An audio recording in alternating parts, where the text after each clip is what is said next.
What's happening, everybody? Sorry for the slight delay.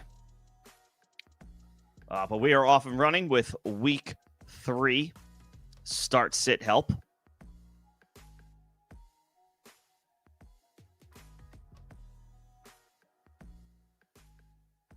This music might be a little high. Let me turn that down a little bit. Slight delay, but better late than never. You guys know the drill at this point.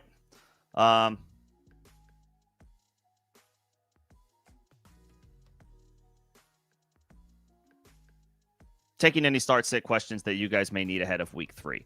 I didn't have a ton of time to set this stream up before we got started, so obviously there wasn't a whole heck of a lot of notice that I was able to provide that this stream was taking place, so it may be a little bit of a slow roll for folks to trickle in. But in the meantime, we can go over the latest injury and practice report updates that we have that may help ultimately mold some of your decisions, just going over injury reports. And then we can go from there.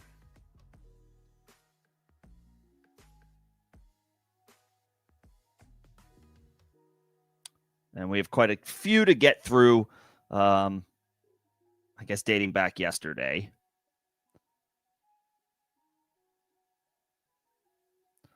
So we'll get into it.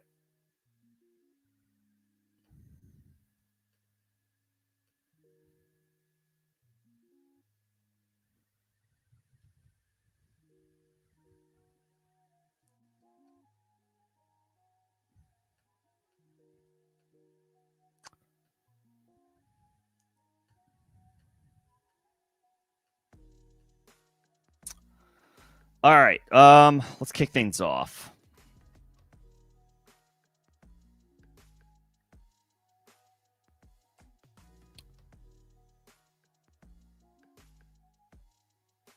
A lot of injuries to work through.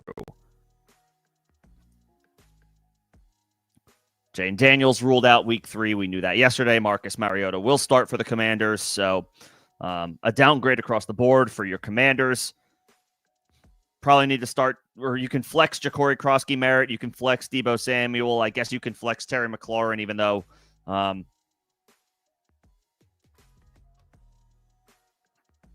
he's been difficult to trust so far. You can start Zach Ertz. I think that's fine. Check down option for Mariota. But nevertheless, Commanders take a hit across the board with the backup quarterback. Brian Thomas will play Week 3. Falcons cornerback A.J. Terrell is ruled out for Week 3, so a little bit of relief for Tet McMillan in his matchup tomorrow. Andrew Thomas is a game-time decision for Sunday night against the Kansas City Chiefs. I don't know if that's been updated. I'll see if it has been. DeAndre Swift is questionable for the Bears at running back.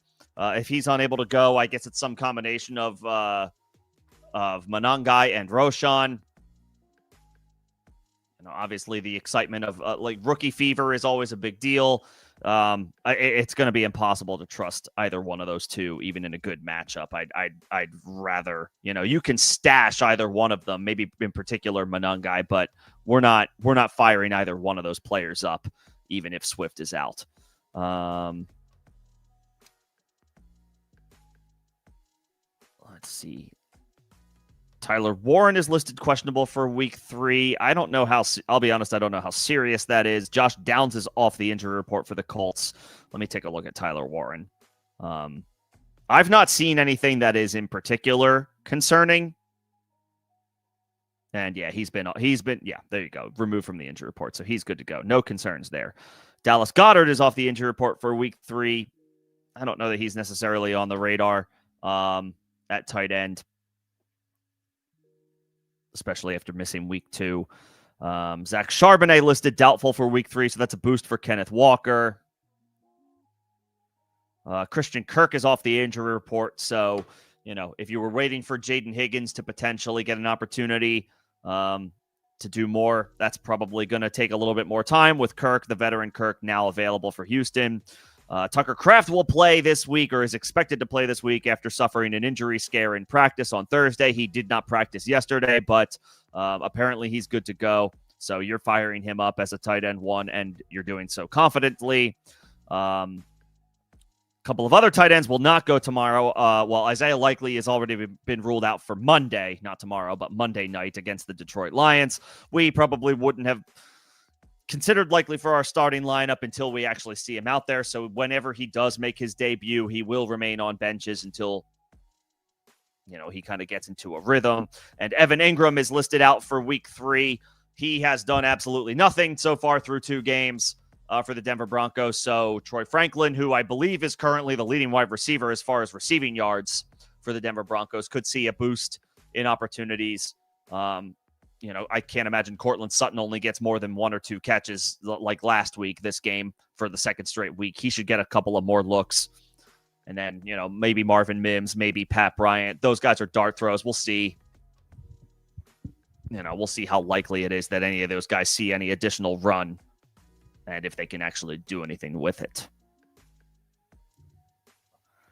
Let's see. Brock Purdy is unlikely to play tomorrow, even though he has practiced a little bit this week. The 49ers did just elevate their practice squad quarterback for tomorrow's game. So to me, that's an indication that we are not going to see Brock Purdy tomorrow against the Arizona Cardinals in what would be a good matchup, because the Cardinals are banged up in their secondary. So, Mac Jones actually has a solid matchup tomorrow, assuming he's the one who gets the start.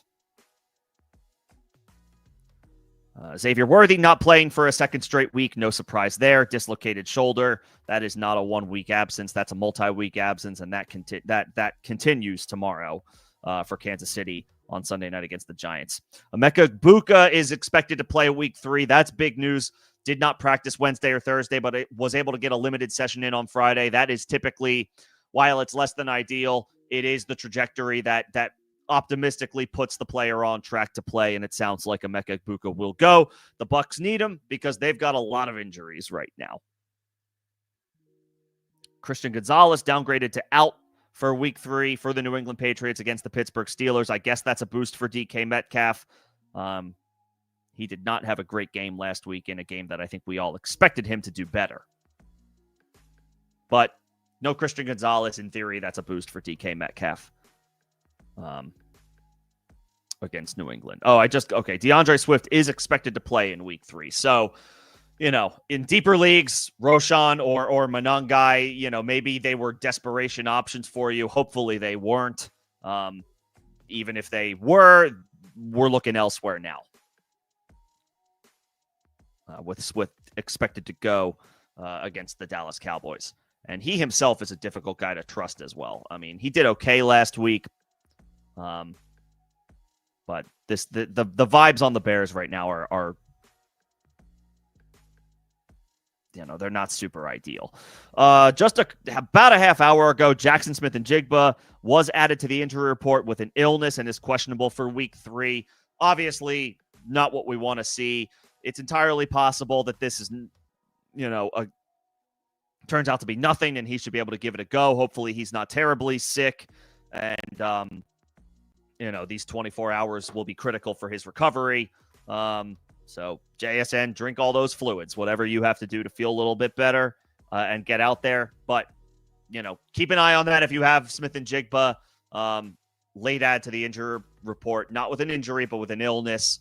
We'll see if he's able to give it a go tomorrow.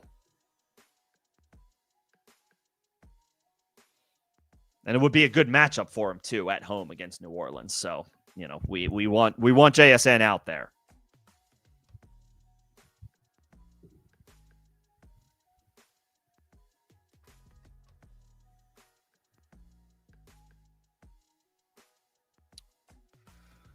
I think that's about it. Xavier Legette is listed questionable for week 3. He's not on the fantasy radar anyway. Chris Godwin, Tristan Wirfs ruled out for week 3. Why the Bucs carried Tristan Wirfs and Chris Godwin on their active roster to start the season makes no sense to me. They could have put them on injured reserve with designation to return and used those active roster spots.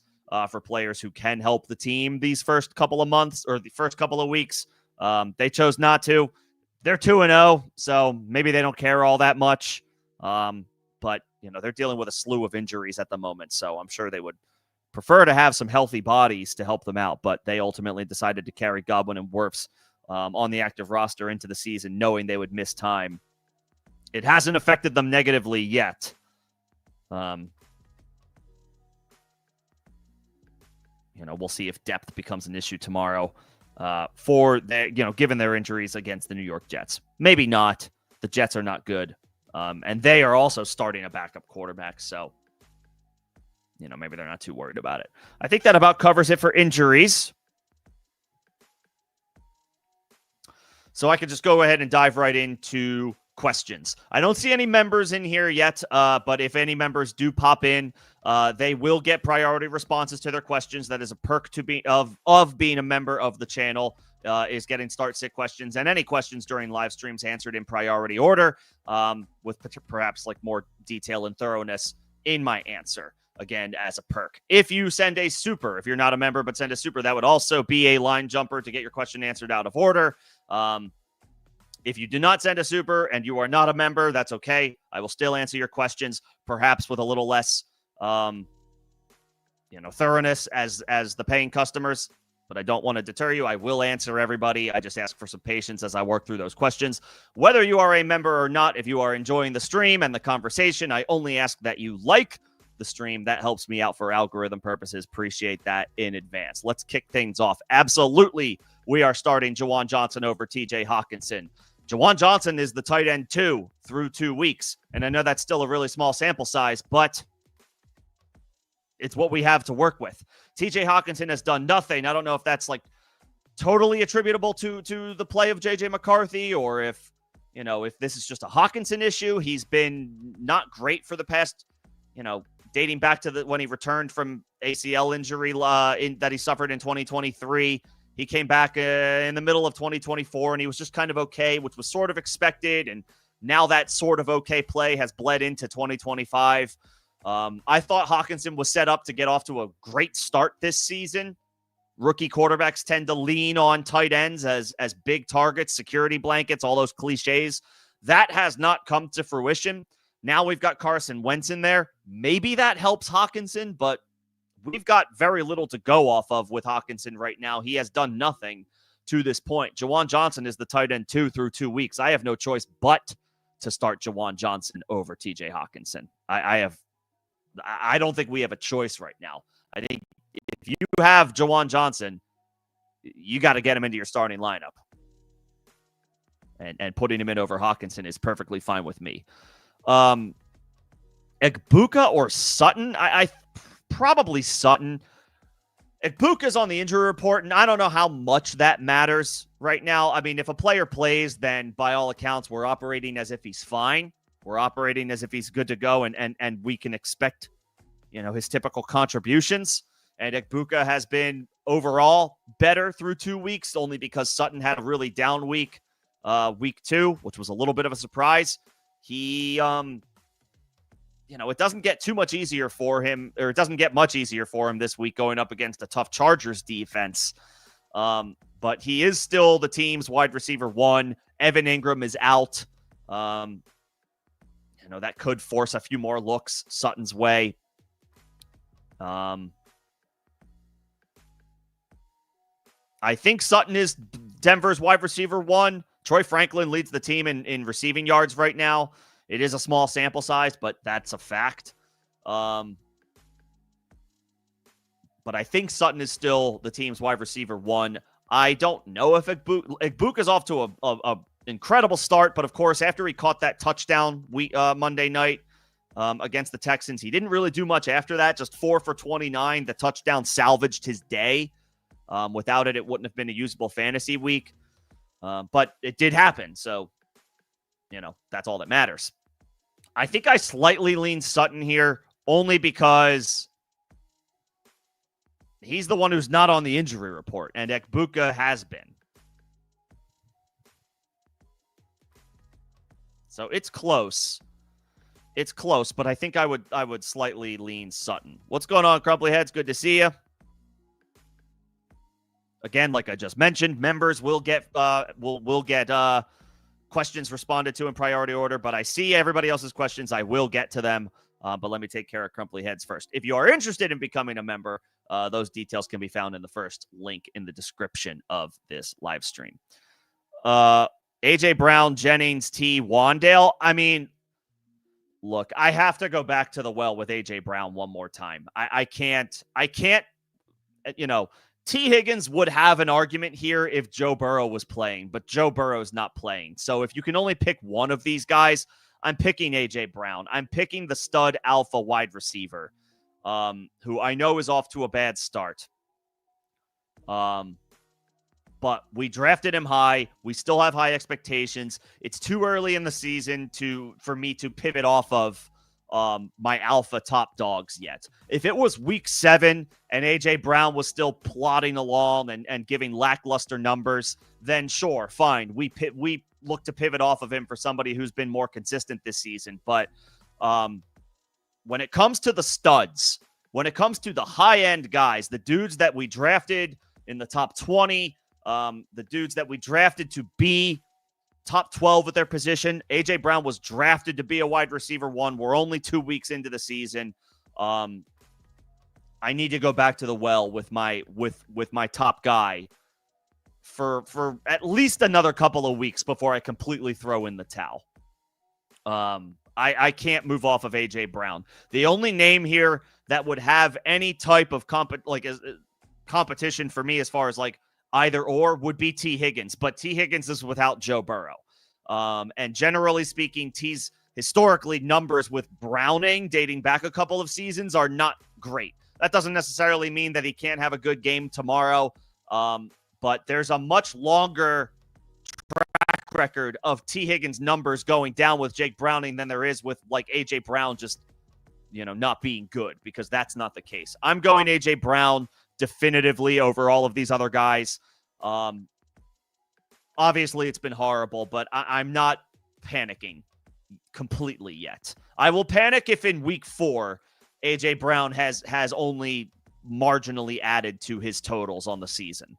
But for at least the first month, I'm sticking with the guys that I drafted to be my dudes, to be my like top shelf, top flight guys.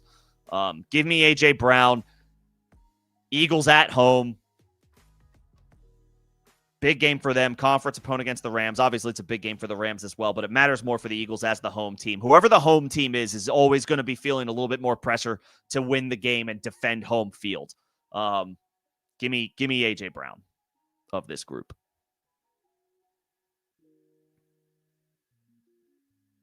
Yeah.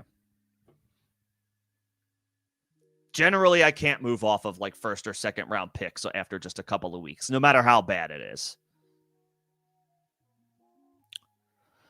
Okay, let's see. Thoughts on Monungai if Swift versus Marks? Yeah, I mean, we want to believe in the Ben Johnson offense, right? Like by default, that's the one that has all the hype. That's the one that has all of the excitement. But it hasn't materialized through 2 weeks yet. And we don't know how good either one of these guys are yet. They're rookies taking their first steps in the NFL. By nature of the beast, I think Chubb is the more vulnerable player here just because he has a lengthy injury history. Not that Swift hasn't picked up injuries of his own, and he's on the injury report now, or he was anyway this week. It's volatile to be a veteran running back in general. The wear and tear is going to catch up to all of them at some point. I think Chubb's is a little bit of a lengthier list, so by that virtue, I guess I would say Woody Marks. Either one is like either one's an okay stash right now, but neither one is obvious to me.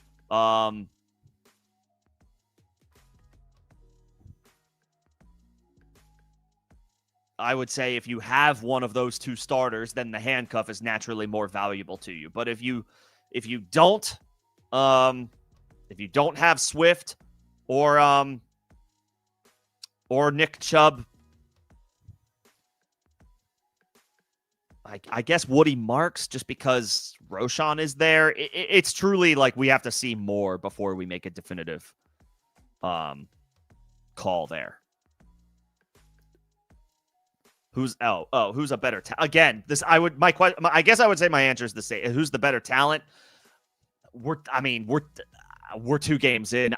To both of their careers, both of their respective careers. I mean, Marks was a 4th round pick. I believe Monangai was a 7th round pick, right? So if you just want to go off draft capital, yeah. If you're just going off draft capital, which is maybe the only metric we have right now, then it's Marks. And which we all know, like, that could play out or it could not. You know, we see first rounders bust, and we see end of draft dudes do well all the time. So even that is like a volatile way to try to guess. But I guess by default, I would say Marks right now, just because of 4th round draft capital versus 7th round draft capital. Both are dart throws, and then so it's just kind of like personal preference at that point. And then Henry or Sanders, I assume Jake Ferguson didn't get dropped. I don't know if this is dynasty for you, Crumply Head, so in which case he's probably rostered. If it's redraft, did Jake Ferguson get dropped? Did Dallas Goedert get dropped? But if these are your only 2 options, I mean, I like Sanders.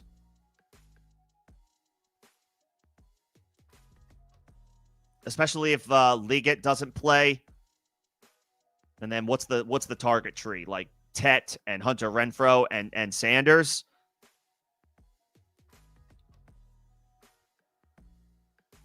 Maybe Jatavian.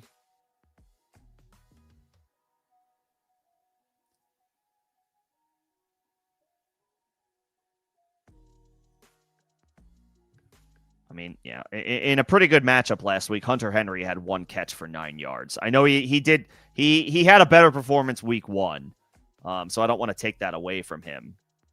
Sanders has had a little bit more involvement, though, than Henry has, and he got 9 targets last week. I would probably say Sanders. It's dynasty. Okay. Yeah, I'll say Jatavian. Especially if Xavier Liggett is out. Especially if Xavier Liggett is out. Actually, even if Xavier Liggett is in, he has done nothing. So Sanders is my answer. I would go Sanders. What's going on, Iron? Good to see you.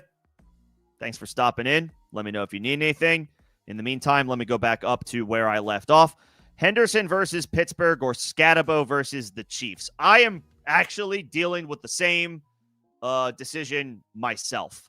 Of course, we want to believe in the rookies, right? Especially as somebody like Travion Henderson, who you probably drafted in the 4th or 5th round. I think it is likely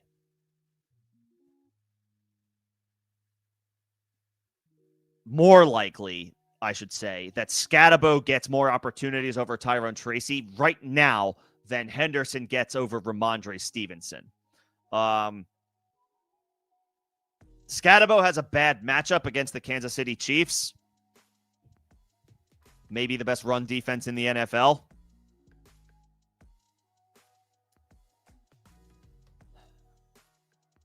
And Pittsburgh actually is actually so far not a bad matchup for opposing running backs.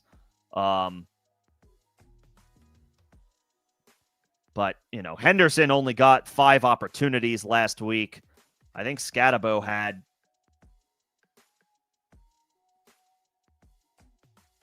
15, 14. 11 carries for 45 yards. Obviously not like the most spectacular yards per carry. But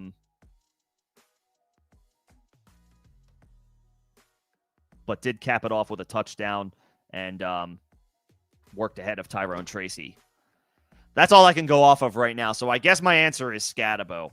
I don't feel particularly great about either one of these rookies. Henderson, because he's seems to be definitively behind Ramondre Stevenson right now, and Scatabo because, you know, we still don't have enough of a sample size to confirm definitively that Scatabo has taken the job from Tyrone Tracy, and it's a bad matchup. But Scatabo did get more opportunities last week, got more opportunities than Henderson straight up. So I think right now I slightly lean Scatabo.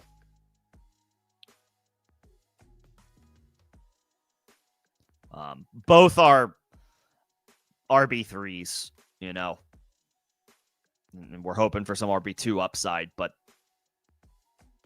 RB3 is probably what we're looking at for the rookie running backs right now. Jumping down to iron, need a running back and 2 flex. Well, Mason is definitely in. Jordan Mason should be in every lineup this week. Over, like, the only obvious running back plays for me, other than Jordan Mason, is like McCaffrey, Bijan, Saquon, Derrick Henry, Jonathan Taylor, and Jahmyr Gibbs. If you don't have one of those 6 names, but you do have Jordan Mason, then Jordan Mason is in your starting lineup. So I'm playing Mason definitively. I guess I'll play Walker as well, because no Charbonnet tomorrow, and it's a great matchup against the New Orleans Saints. So I'll play Walker.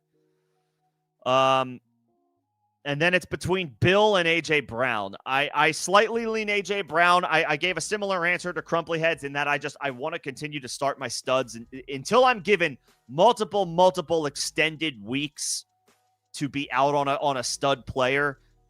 I'm going to keep playing that player. If A.J. Brown has, you know, pedestrian numbers in week 7, week 6, week 7, like, okay, fine, we can look to pivot off of him and go somewhere else. But I can't move away from one of my clear-cut studs after just 2 weeks, especially at home, and especially a wide receiver in full PPR. I got to play A.J. Brown as my second flex here over Connor, over DK, over JMO, and over Krosky Merritt. I would play Walker, I would play Mason, and I would play A.J. Brown.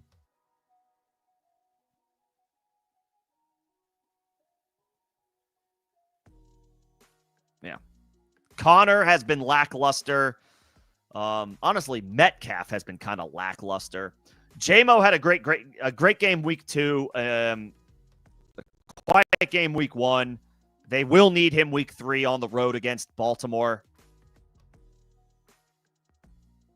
But, like, am I really playing and I love Jameson Williams. Jameson Williams is awesome. Am I really playing him over A.J. Brown? I can't do that yet.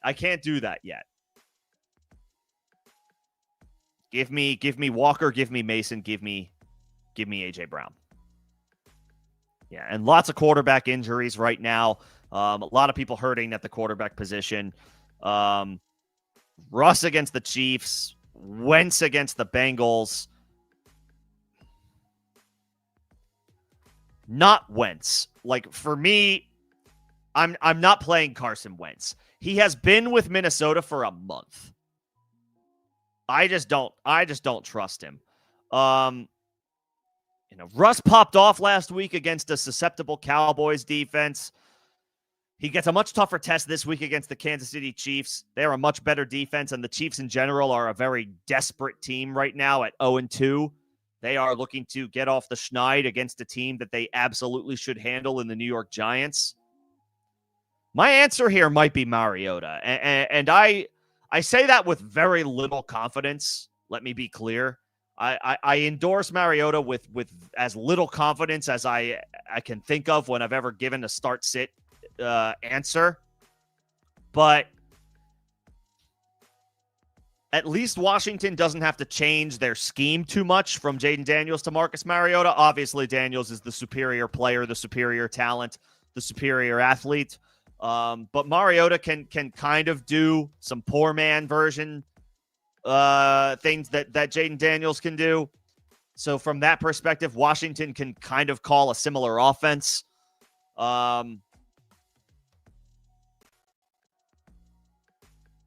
And he's been there for 2 years. Mariota was the backup for Jaden Daniels last year, so at least there's some continuity there for Mariota. He's familiar with the scheme. Not only does Washington not need to change things up too much as far as their approach, but Mariota is already familiar with it, having been Washington's backup last year. Russ first season in New York. Wentz is on like his 6th team in 6 years. And again, he's only been with the Vikings since like the end of training camp. He's basically been there for less than a month. So I'd rather not play that game. And I think Minnesota's going to run the ball a ton. I'll say Mariota. Because then on top of that, Iron, the icing on the cake there, the icing on the cake is that you have Jaden Daniels. So you now, if you have Mariota, you have season-long insurance to protect yourself in the event that anything else happens to Jaden Daniels, or if he has to miss more than just week 3. So I would go Mariota, although I say that with like very little confidence.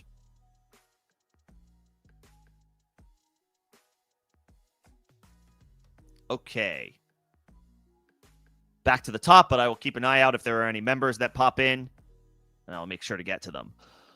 Hollywood or Wandale? So, Hollywood obviously last man standing against the Giants.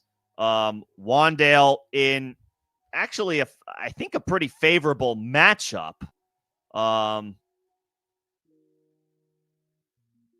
The Chiefs are a really good defense. They're particularly tough against the run, but they can be had a little bit more through the air and in particular through the slot. So that's exclusively where Wandale's going to play. If it's full PPR, I would probably say Wandale. If it's full PPR and or you're looking for a safe play, I would say Wandale. If it's half PPR or standard scoring and or you are looking for a aggressive boom bust play, then I would say Hollywood. So it depends on what you need. It depends on your scoring. And it depends on how confident and comfortable you are with your matchup. If you think you need to be aggressive, then Hollywood. If it's full PPR or you think you can play it safe, then I would say maybe play Wandale. Because Wandale's not going to make big plays. But he will put up a lot of volume. Hollywood may put up some volume, but he's a greater threat to make a big play. And then he's also, he could potentially just have a quiet night because that's the type of player that he is. Little boom bust. So I would say it depends on what you need.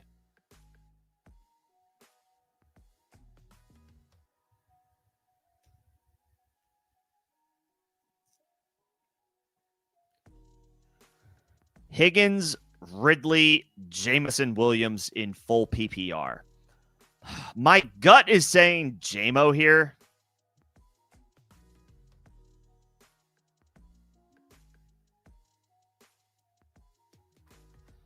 One, he's got the best quarterback of this bunch throwing him the ball in Jared Goff. It is a little concerning. I am always a little leery of dome teams that are going outside. But it is September.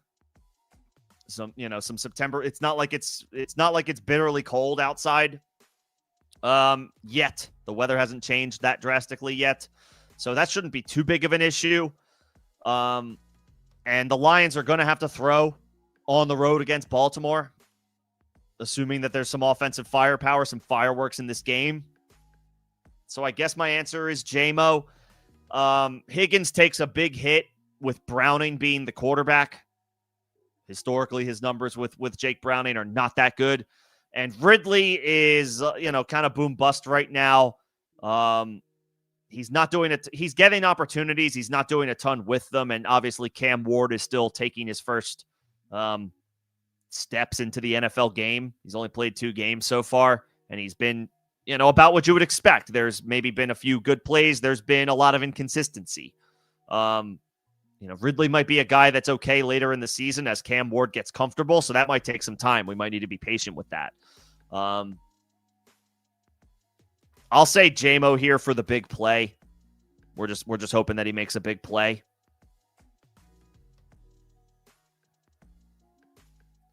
Like I don't even know if Higgins is the safe play right now. His numbers with Jake Browning are kind of lackluster.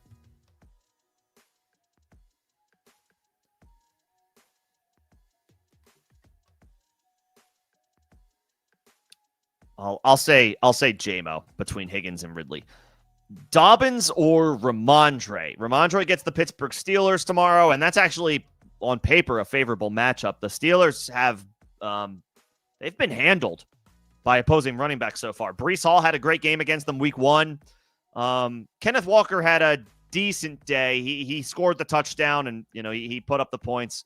I think the Seattle running backs as a whole were a little less successful on a play-per-play basis, but some numbers were still put up against them. Dobbins gets a tough Chargers matchup, but it is a revenge game for him, having been a Los Angeles Charger just last year. So he gets an opportunity at a little bit of revenge. I guess I would say Dobbins.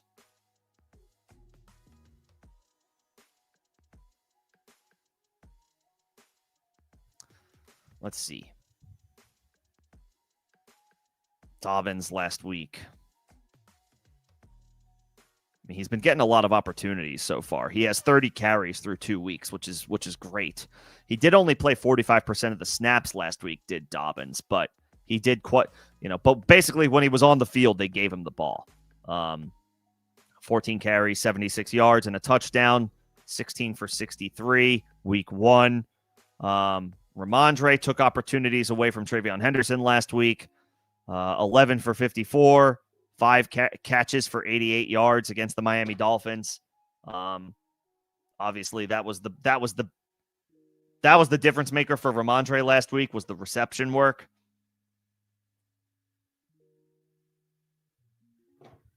Dobbins has been a little bit more consistent this through 2 weeks, so I slightly lean Dobbins.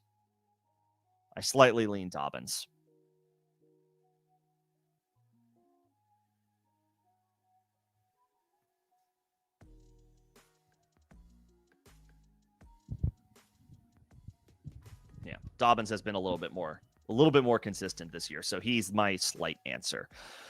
Bench one, Tet, London, Keenan Allen. Yeah, Puka's locked in. That makes sense. That's tough. Tet's got a good matchup tomorrow with no AJ Terrell.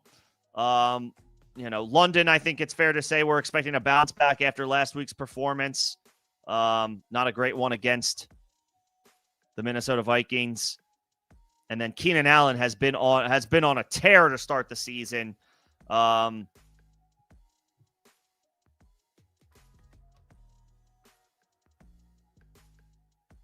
He scored touchdowns in back-to-back weeks and has been a focal point of what has been an awesome Chargers passing game.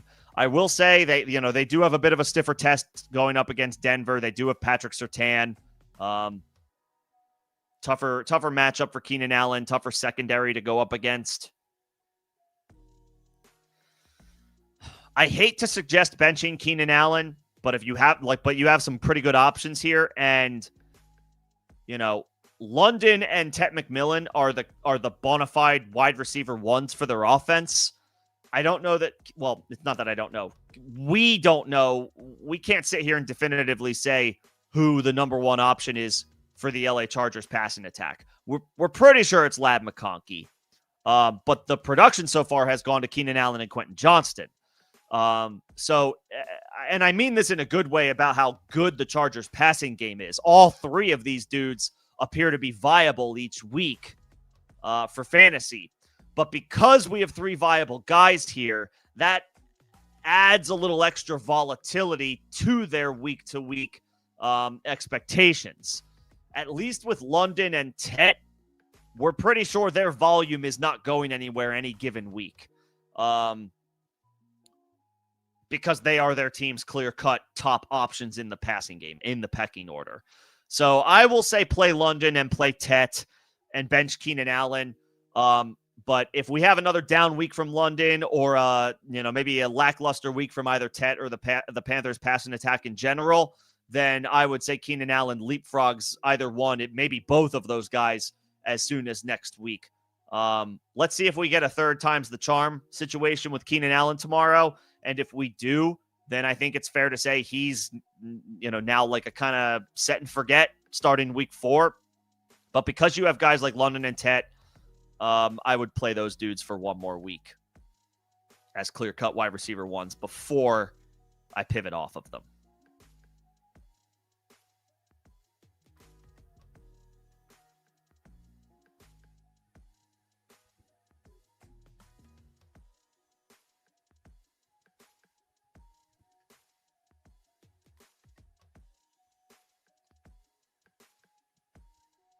Hey, thanks, Evan, for becoming a member. Really appreciate that.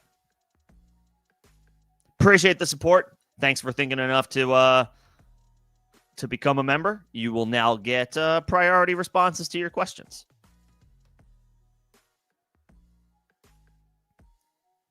Let's see. Let me keep it moving. Pickens, Wandale, or Sutton. In full PPR, Wandale is enticing. I just have a hard time at this juncture of the season playing a guy like that over dudes that I drafted like with so much higher draft capital than Wandale. Pickens has a pretty good matchup tomorrow. Chicago is missing a couple of guys on their defense. Jalen Johnson, I believe, was just put on injured reserve. They're missing some pieces in the secondary, so that's a boost for Pickens. Sutton is the team's clear. Well, I don't know that he's actually the clear-cut wide receiver one anymore for the Broncos, but I'm pretty sure he still is. Troy Franklin currently leads the team in receiving yards, but Sutton is still the guy that we expect at the end of the day to be the Broncos wide receiver one this season. I think that slightly makes me favor Sutton. Pickens is in a great matchup, but obviously CD is the Cowboys wide receiver one. I think both of those guys will be perfectly fine tomorrow. Sutton, maybe more of like a safe floor play. Not the best matchup against the Chargers defense that looks great through 2 weeks, but volume should be consistent for Courtland Sutton, again, because we're pretty sure he's the team's wide receiver one. Wandale, he's a enticing PPR option. It's just we didn't draft him in the 4th or 5th round, and we're still only a couple of weeks removed from the draft. So I still want to kind of lean into and believe in the draft capital. So it's between Sutton or Pickens for me. I would say Sutton is a safe play and Pickens is maybe more a boom-bust play.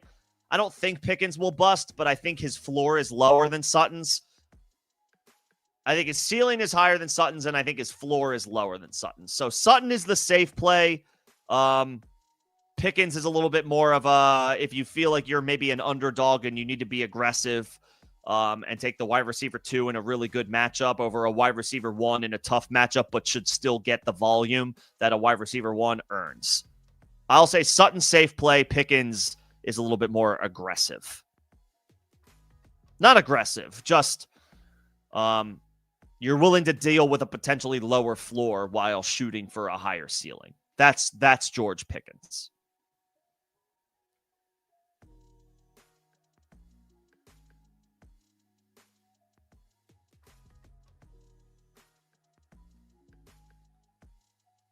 Darnold or Russ? Ugh.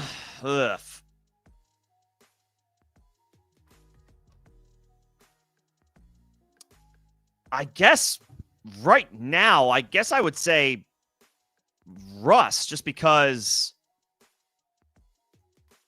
Seattle's going to be, they're already without Zach Charbonnet. Zach Charbonnet doesn't catch the ball, so that doesn't necessarily directly impact Darnold. But if he's helping to move the chains and keep the Seahawks offense on the field, then that helps Darnold. So Charbonnet being out is a hit. And now Jackson Smith-Njigba is on the injury report with an illness, and there's no telling how serious that is. We don't know how sick JSN is and how much that may affect him tomorrow.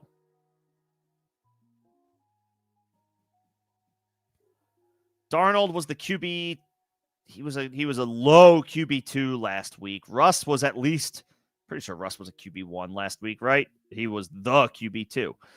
Which we're not expecting him to replicate. We're not expecting him to put those numbers up again in this matchup. Although I will say, at least Kansas City, it's easier to throw on them than it is to run on them.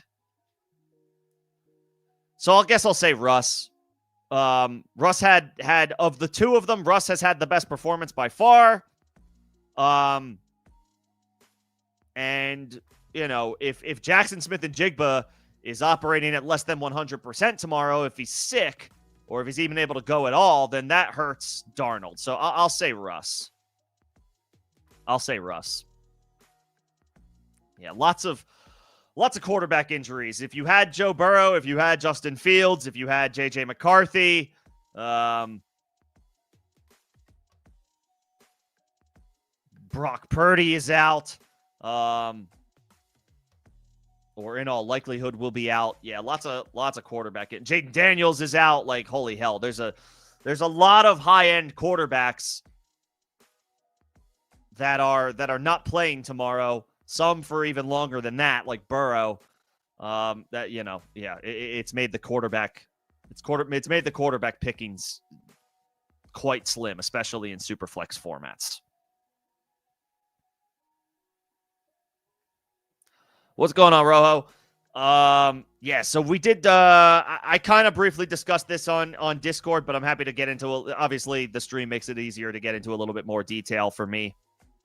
I would go Browning as one of my quarterback options. But Bryce Young, Browning, Wentz, Mariota. I'll go Browning as one of my options. At least he has Jamar Chase and T. Higgins to throw the football to, and Chase Brown to catch some dump offs. It's a terrible offensive line that Cincinnati has, so that's working against Browning. As is it's a tough matchup against the Minnesota defense, but at least he has the weapons. Even if the Bengals are getting crushed in this matchup, at least they should be throwing pretty much all game long. The Bengals. And they're 3-point underdogs on the road, so that would lend some confidence in that. So I'll say Browning is one, and then I will say Mariota as my other, over Carson Wentz and over Bryce Young. First of all, with Bryce Young, it's almost like he's kind of reverted back to what we saw before the last 8 weeks of the season last year. He hasn't looked great. The offense hasn't looked great. The Atlanta Falcons look like they have a solid pass rush, and the Carolina Panthers just put 2 offensive linemen on injured reserve this week, 2 starters on injured reserve this week. So what was already a dicey situation became even more volatile because now there are 2 starters along the offensive line that Carolina does not have against what appears to be a plus pass rush. So I cannot bring myself to start Bryce Young. And then with Wentz, it's just, I think I mentioned this earlier. Somebody else had a question about Wentz, or maybe a question of, I think it was Iron. He's been there for a month. Like, he has been with Minnesota for less than 30 days, I'm pretty sure. When did the Vikings sign Carson Wentz?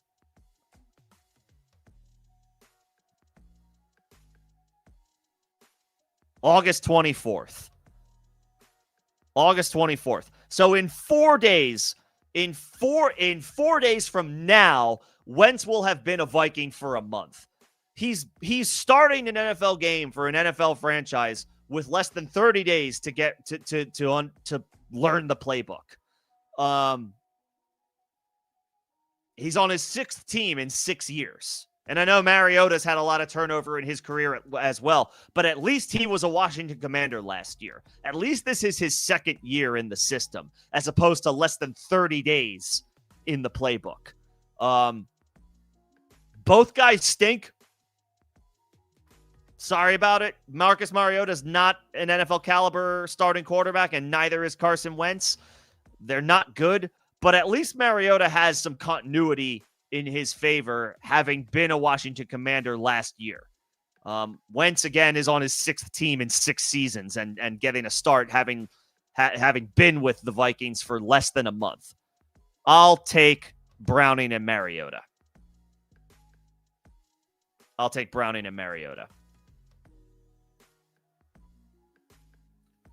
Your backs and your backs and receivers are great.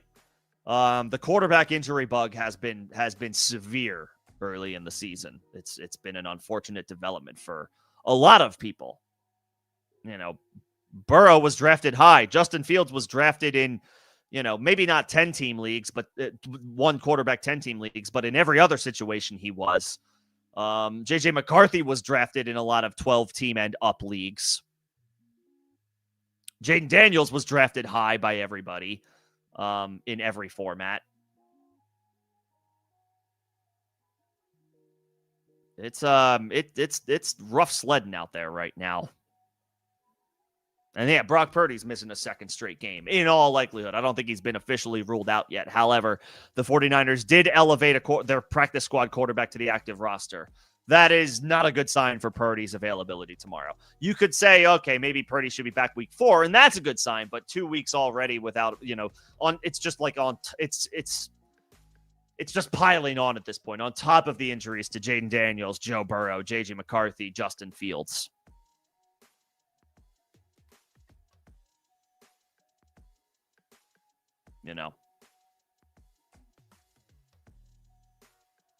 So yeah, I'll take Browning and Mariota.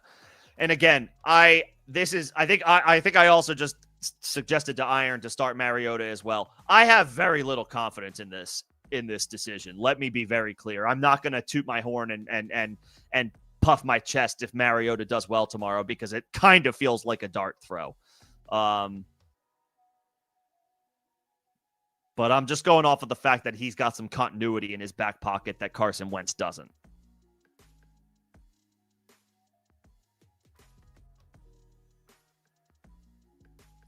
Okay, Evan, pick 3. Tootin, Bill, Scatabo, Genty, Pearsall fan. Well, Genty for sure. And I'm for sure.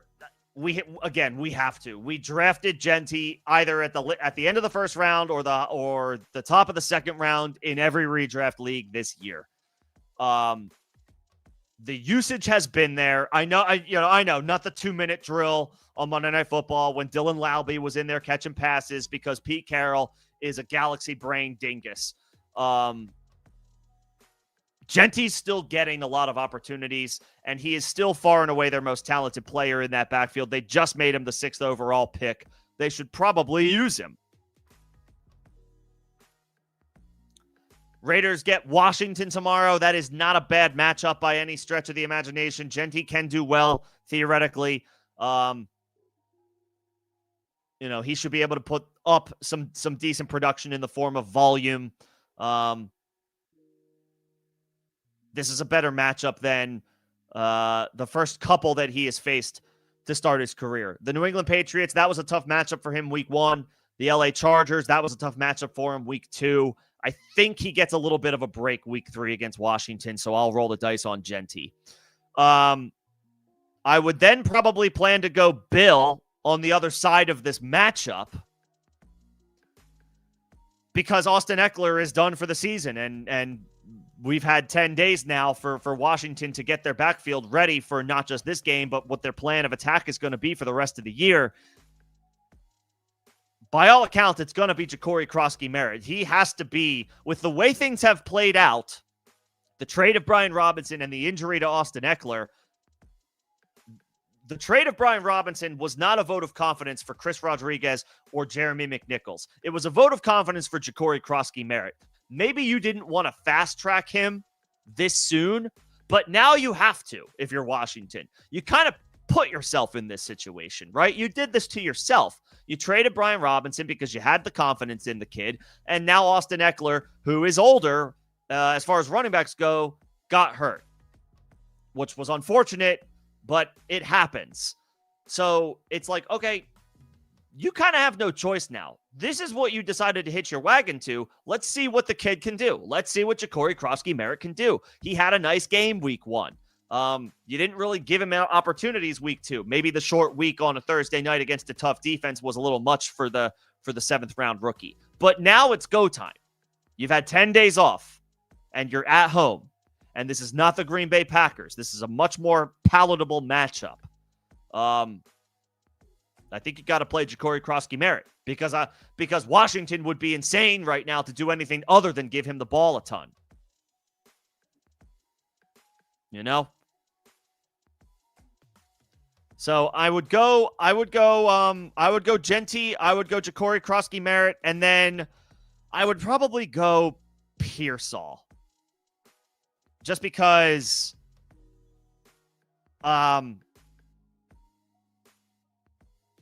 they still are without George Kittle, the 49ers are. Yes, Mac Jones is in there. But it's a good matchup. Arizona's banged up.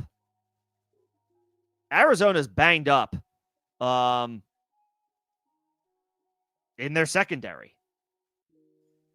What's their final injury report? I'm going to look this up right now. Bear with me for a second. Let's go to their Twitter page and see what they have. What do they have for us?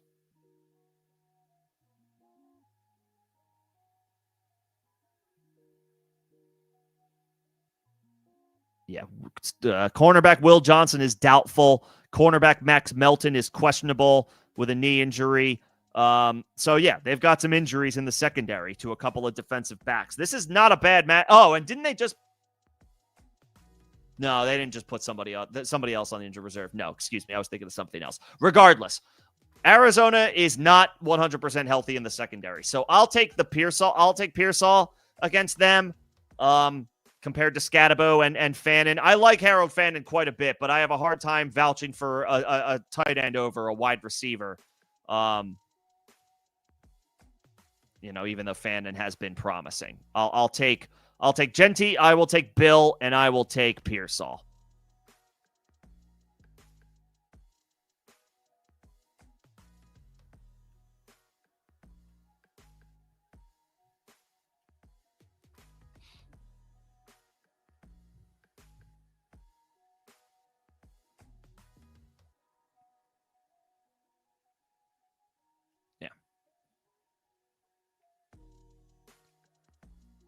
Let's see. Speaking of Fannin or Njoku.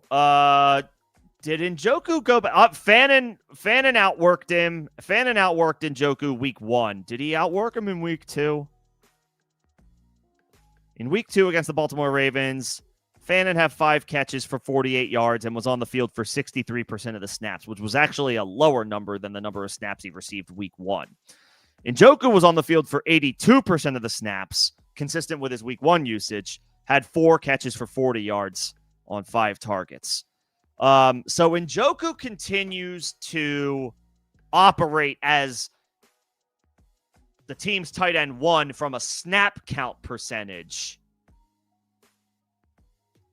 But Fannin has, in the box score, in the numbers that we care about the most as it pertains to fantasy, Fannin has outperformed Njoku through 2 weeks thus far.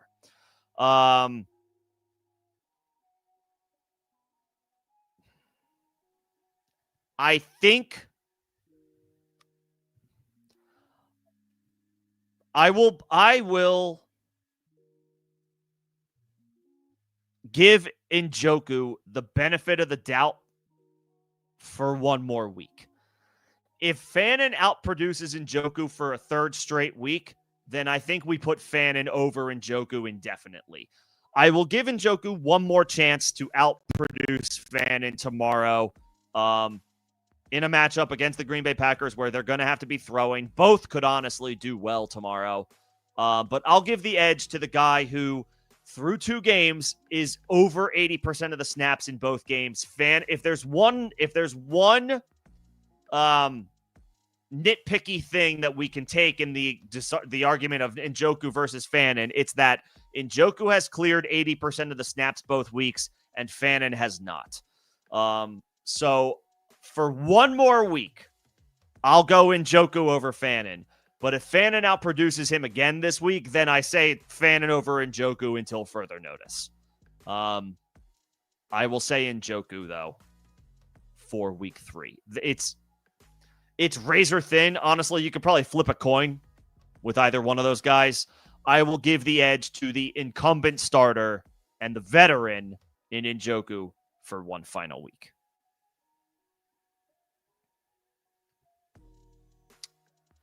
The best week 3 start out of a bunch of QB2s and streamers. I do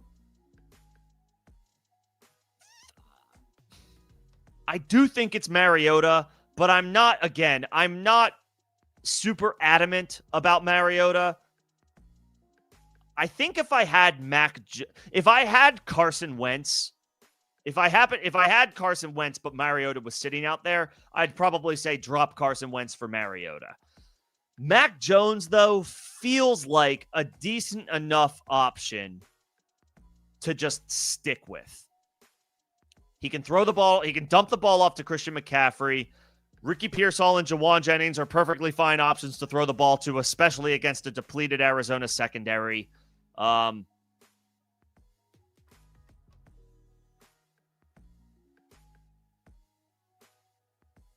think Mac Jones is fine. If I had to rank them straight up, I would probably put Mariota ahead, but I don't know how, I don't know that it would be so significantly ahead that I would be pounding the table for you to drop Mac Jones to pick up Mariota.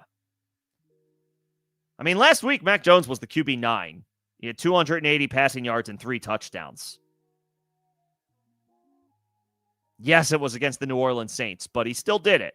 And now he gets a home game against a depleted Arizona secondary. I might just stick with Mac Jones. I don't have that much conviction in Marcus Mariota to tell you to drop Mac Jones for him, because we already at least saw Mac Jones put up a good performance, and he's in a good situation and a good environment in San Francisco at least, with some solid weapons to throw the ball to.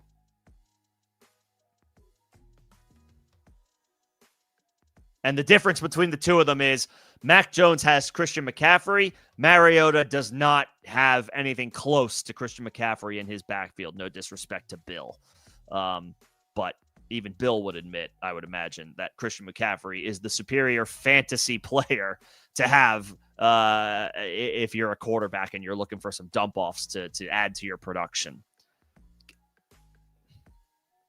Maybe just stick with Mac Jones.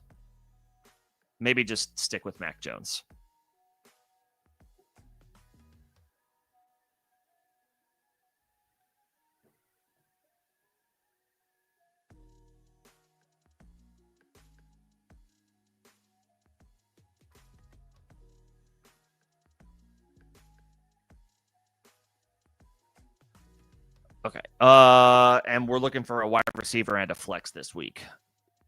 TK, Terry, Hunter, Kupp, Jalen Warren, Ja'Cory Krosky-Merritt, Wandale, Troy Franklin. I think Warren has to be your flex. He's been awesome this year, and he is the Steelers' clear-cut RB1 right now. I don't even know if that's going to change this season. Caleb Johnson, the Pittsburgh Steelers just elevated Trace Sermon off of their practice squad. Caleb Johnson might be going into the doghouse after what happened last week. There is no imminent threat from Caleb to take opportunities from Jalen Warren. Hell, I don't know that there's a chance for Caleb Johnson to usurp Kenneth Gainwell right now as the change of pace option in the backfield.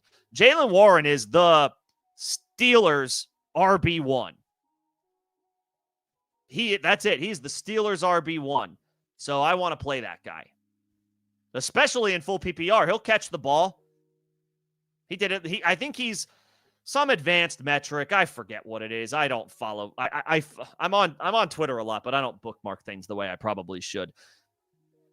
I think he's something like receiving yards over expected or some nerd analysis. I mean, yours truly is a nerd, but some analysis that he receiving yards over expected at the running back position through 2 weeks. I think Jaylen Warren leads that category. Basically, he's making plays. That's what that means. He's making plays with the ball in his hands, in particular when he catches the ball out of the backfield.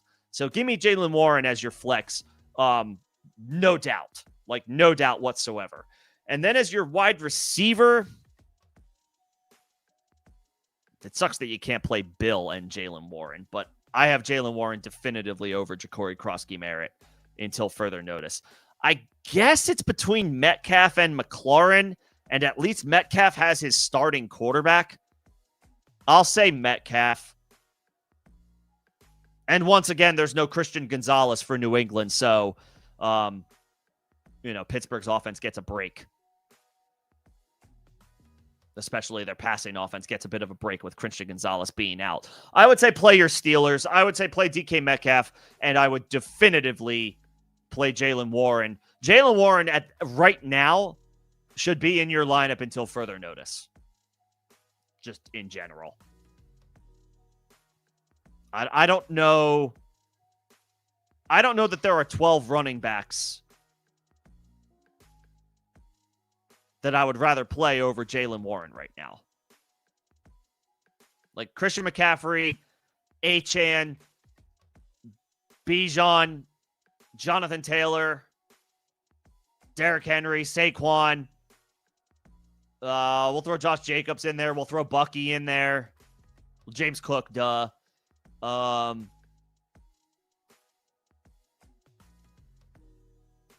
Gibbs. And then, in the short term, Jordan Mason, maybe long term, still Chase Brown. That's so Jaylen Warren, I think, and then I would probably put Jaylen Warren there. Genty is we'll see if Genty can turn a corner eventually. Basically, Jaylen Warren is a strong RB2 until further notice. If you have Jaylen Warren, I hope he's in your starting lineup. That goes for anybody who has Jaylen Warren.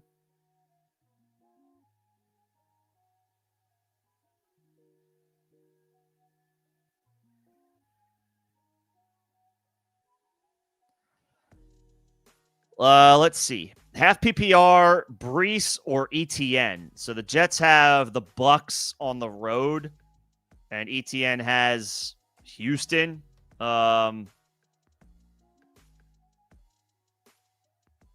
Where is that game? I actually don't even know where that game is. I don't know that it much matters, but it's a home game for the Jags. I thought I saw is Bishal Tootin on the injury report? No, he's cleared. He is off the injury report and will play.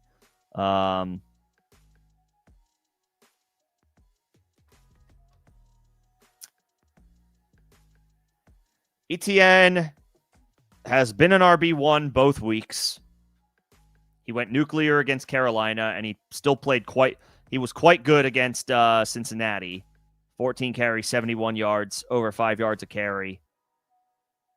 2 catches and a touchdown.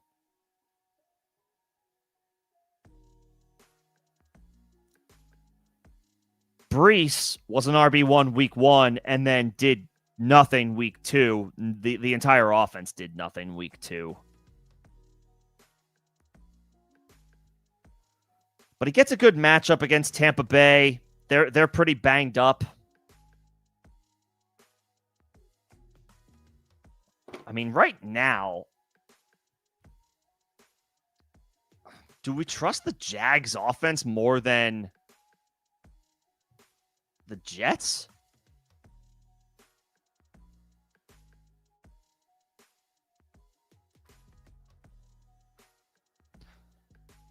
And the Jets are big underdogs to the Bucks this week. I think they're a touchdown underdog. So Brees may have to come through as a pass catcher this week, which I guess could happen. Texans-Jags is a little bit more of a pick'em.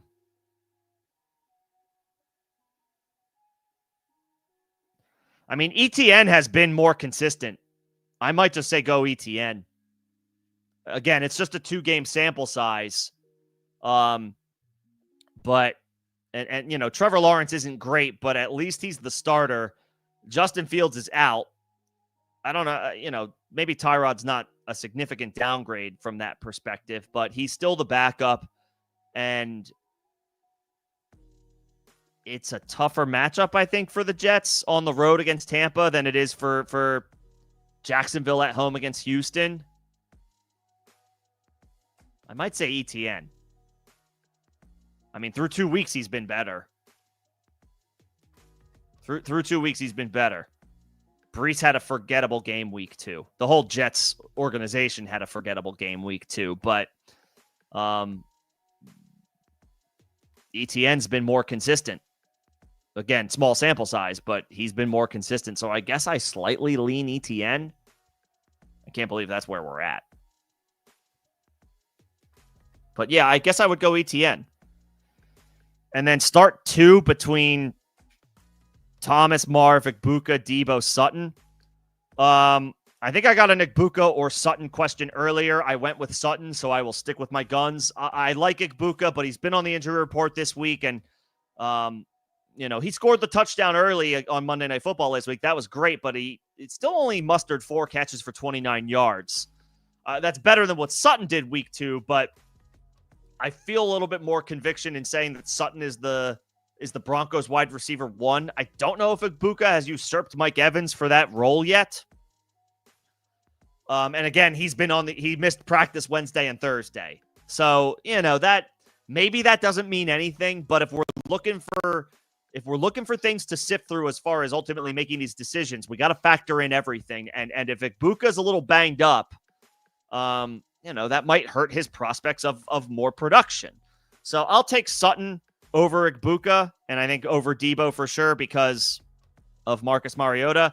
And then I'm going back to similar to A.J. Brown, I'm going back to the well with Brian Thomas for one more week. It's been bad. I know it's been really bad, but he still got 12 targets last week. He should continue to dominate targets as the clear-cut wide receiver 1. It's not a great matchup against Stingley, but Brian Thomas was drafted to be a matchup-proof set-and-forget wide receiver for our starting lineup. I need to keep rocking with him for at least another couple of weeks before I pull the plug on him. And it's a home game, at least, for whatever that's worth. So I will take Brian Thomas. I will take Sutton over Igbuka and Debo. I guess I would take him over Marv as well. There's just I don't trust the Cardinals offense. I don't trust Kyler. I think Marv is good. I'm also pretty sure that Kyler is not good. He's solid for fantasy. He's not a good NFL quarterback. I think Marv has a Kyler problem. So give me Brian Thomas and I'll take Cortland Sutton.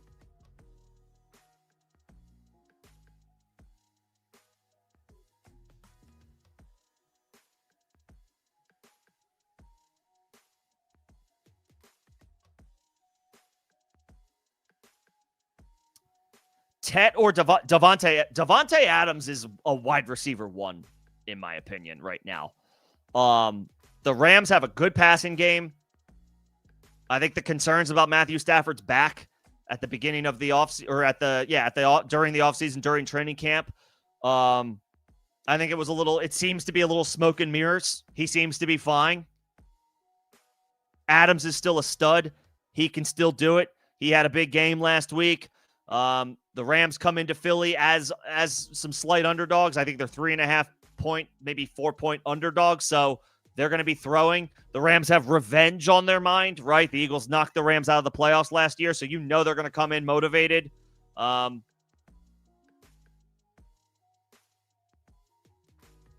Adams to me is a wide receiver 1 right now. I don't think there's maybe he's a top 15 wide receiver, but you know, it's like Puka, Neighbors, Jamar Chase, CeeDee Lamb, Amon-Ra, Justin Jefferson, and then who else? I mean, Zay Flowers is off to a really good start. Jackson Smith-Njigba's off to a really good start, but he just picked up an illness. He's questionable for tomorrow. Davante Adams is a wide receiver 1 for me. he might be his team's wide receiver 2, but he is a fantasy wide receiver 1.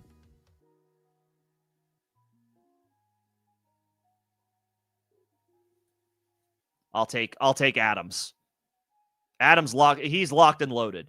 Devontae Adams should be locked and loaded in all lineups. And if that means benching a guy like Tet McMillan, then we're benching Tet McMillan.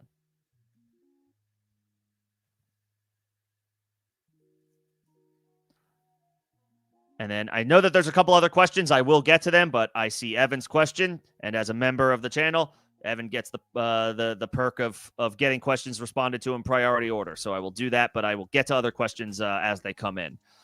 Debo, Sutton, Metcalf, DJ Moore. I'm probably benching Debo just because of Marcus Mariota. I'm probably benching Debo just because of Mariota.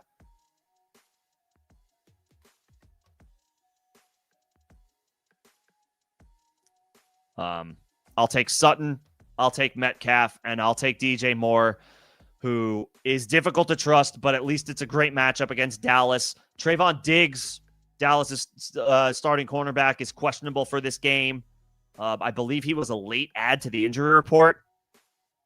I'll double check that.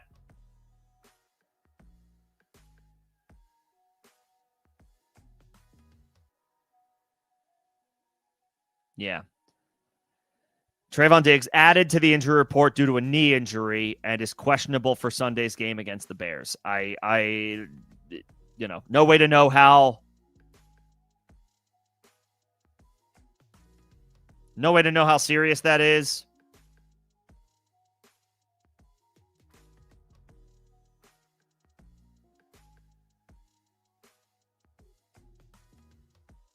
Yeah.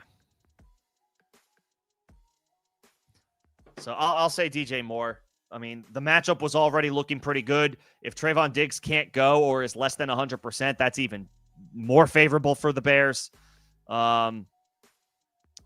I will bench Debo just because the Marcus Mariota effect. I like Mariota as a fantasy option because he can run, not necessarily how accurate of a thrower he is. I don't know how good of a game Terry McLaurin or Deebo Samuel is going to have tomorrow. I think Ertz can have a decent day as like that check down option, and Mariota loves throwing the football to the tight end.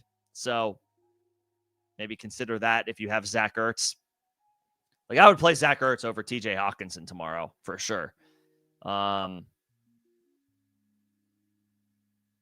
yeah, I don't know how strongly I feel about the Washington receivers. Or if the production will be there at the end of the day. We also have to keep in mind,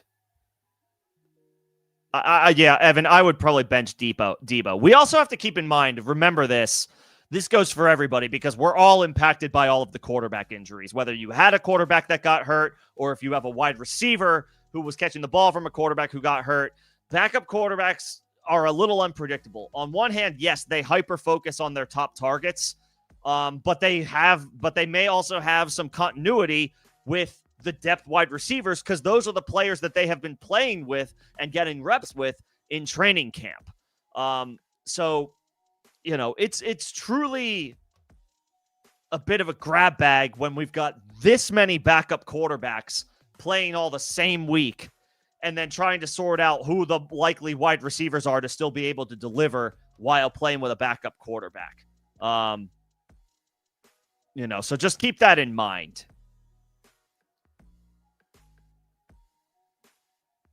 It's a difficult, minefield to kind of sift through. There will be at least one or two random wide receivers tomorrow that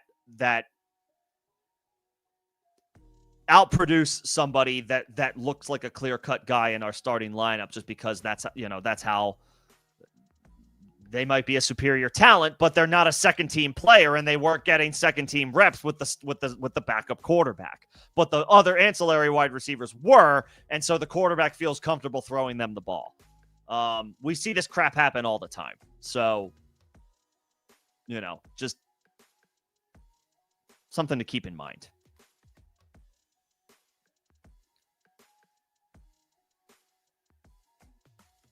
If you don't want to sit Debo, then I guess I would say sit DJ Moore if you're worried about the Bears.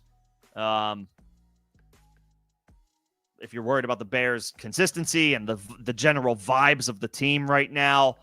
But at least Caleb's playing. I guess I don't know if that's good news for DJ Moore. I don't know if that's good news for the Bears, but I would like to believe it is, but I don't know if it is.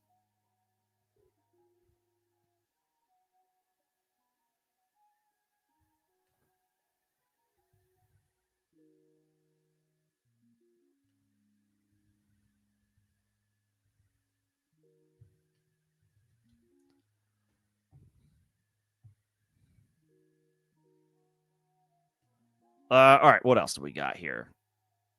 Nino, what's going on? Good to see you.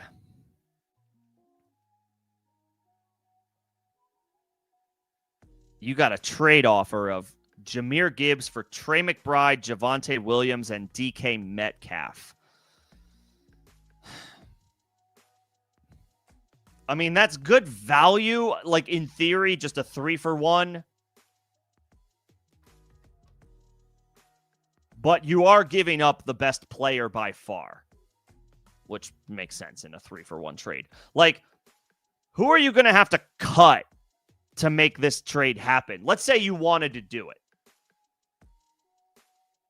You're going to have to you're either going to have to do one of two things. Unless you have open roster spots right now because you have players on IR and you haven't filled those roster spots yet with other pickups. You're either going to have to cut 2 players or you're going to have to include 2 players in the trade to make it an even 3-for-3 swap. So who are you, before I continue on my thoughts on this question, who are you getting rid of in a 3-for-1 trade? Because it's not actually a 3-for-1 trade. You're going to have to either cut players or trade players in the deal to make the numbers even so that you have a legal roster.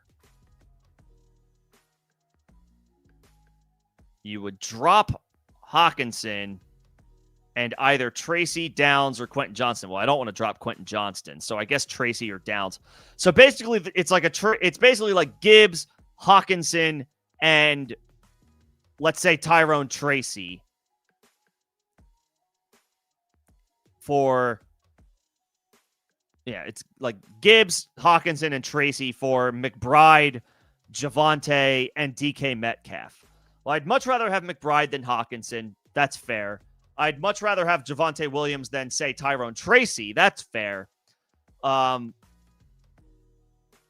I'd much rather have Gibbs than, like, DK Metcalf.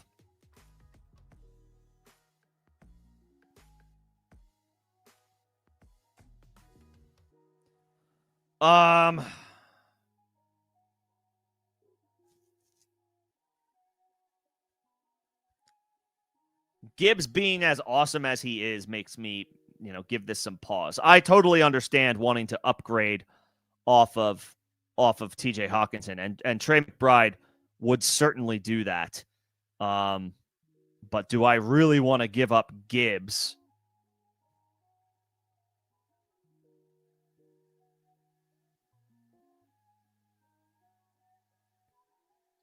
Who has RB1 overall upside. And as much as Javonte's off to a great start, but Javonte does not have RB1 overall upside.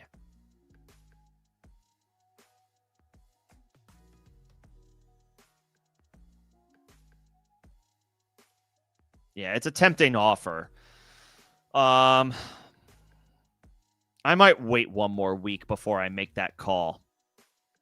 Nino, I might wait one more week before I make that happen. Gibbs is that dude. And yes, Javonte is off to a good start, but rest of season, he's still a low RB2, high RB3 for me, and Gibbs is a bona fide top 5 or 6 option any given week with RB1 overall upside any given week. You'd be getting big upgrades going from Hawk to McBride and, say, going from Tracy to Javonte or Tracy to DK, but then you're getting a significant downgrade going from Gibbs to any one of those players. I think I say no for now.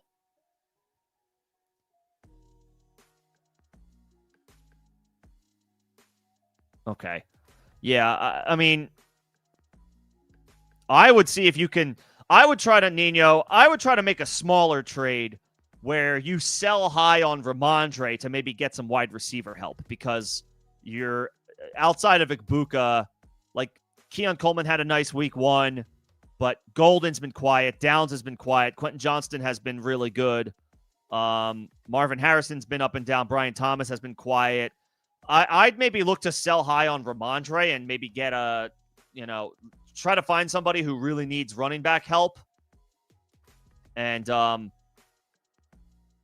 see if they have a good wide receiver that they could give you.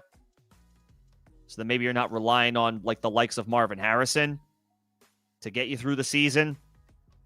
But I would want to keep Gibbs. I don't want to blow that team up, even though it's 0-2. It's early, and yes, that's a good squad. I would maybe try to sell high on Ramondre and get a wide receiver upgrade, like get a wide receiver 2. You should be able to get a wide receiver 2 for Ramondre Stevenson right now.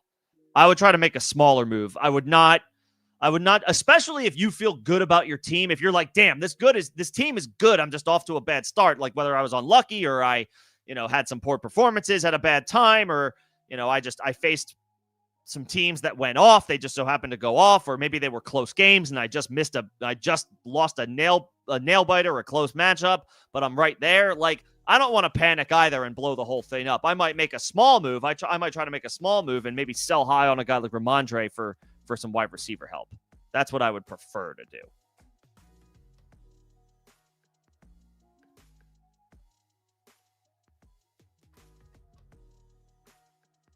I would keep your team intact for another week, and if you're looking to do anything, maybe trade Ramondre, like sell high on Ramondre for like a wide receiver 2. All right, I have my spot in line. Jordan Love or Bo Nix. I give the slightest of nods to Nix here. It's close. I am confident in Jordan Love, but it is a tougher matchup against Cleveland's front 7. If Cleveland has one thing that they can hang their hat on, it's their defensive front with Myles Garrett is quite good. That could cause some problems for the Packers. And, they're banged up. Green Bay, like Jaden Reed is on injured reserve. Christian Watson is obviously not anywhere close to returning. Matthew Golden is a rookie taking his first steps. So we're basically down to, Romeo Doubs and Dontavian Wicks. And then Tucker Kraft picked up the knee injury as well. He's going to play by all accounts, but, is he going to be less than 100% like Brock Bowers was on Monday night against LA? I like Jordan Love. I do. I think he'll be okay in this matchup, but I think I would prefer to start Nix. Yes, he's not going to have Evan Ingram, but Evan Ingram hasn't done squat through 2 games, and last week was a turnaround game for Bo Nix after a bad week 1, and he didn't need Evan Ingram to do it. He still has Cortland Sutton. He has Troy Franklin. He's got decent depth options in Marvin Mims and Pat Bryant. He can run. He can run a little bit anyway. Nix can. It's a tough matchup against the Chargers defense, but Love has a tough matchup in the Browns defense as well. So I'll say Nix. I think the Broncos are slightly healthier than the Packers on offense, and so I will go with Nix.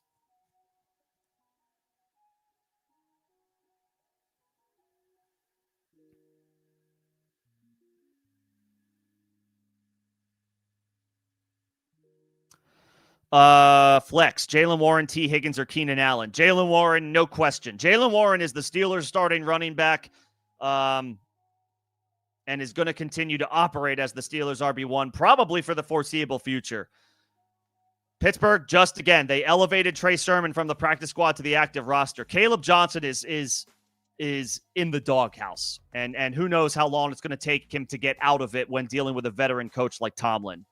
Kenny Gainwell's a nice vet. He is a change of pace back. He is not a starter. Jaylen Warren is going to continue to get most of the opportunities in this Steelers backfield.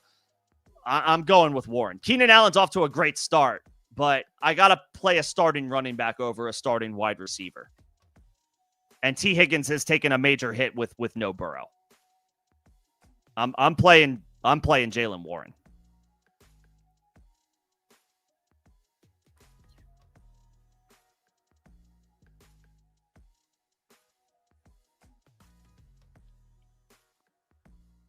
I'm playing Jaylen Warren.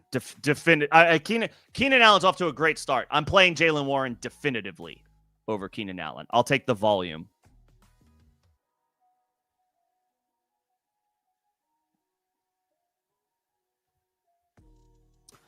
Let's see. Start one between Breece Hall, Tony Pollard, David Montgomery, Ramondre. Breece has a tough matchup on the road against Tampa. The Jets are 7-point dogs in that game. They did just lose a defensive lineman to injured reserve, but they are pretty stingy against the run as a team. And they still have Vita Vea, so that's the anchor behind a good run defense. Pollard, they get the Indianapolis Colts. There's nothing particularly scary about that matchup.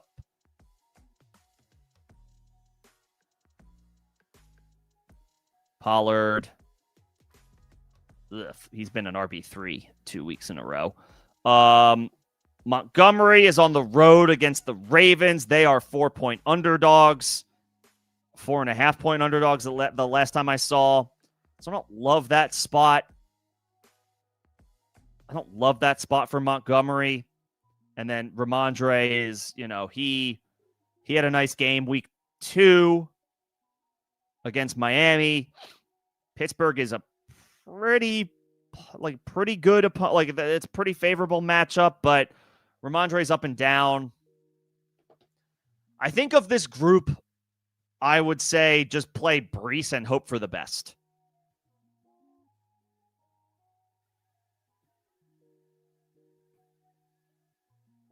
Bad game for Breece last week. Bad game in general for the Jets last week, but at least Breece saw his snap count increase from week 1 to week 2, and at least he put up an RB1 week this year through 2 games. In week 1, Breece was a top 12 running back with 19 carries for 107 yards and almost 40 yards receiving.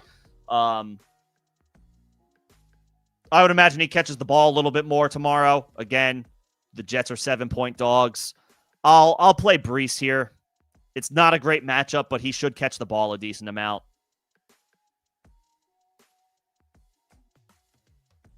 Yeah. Pollard's been a boring RB3 so far. The Titans' offense isn't great. Montgomery on the road with the Lions being almost 5-point dogs. I just don't love that. This smells like a Gibbs week. And then Ramondre, he was really good last week. He did nothing the week before. Breece, I think I have the most confidence in of this group.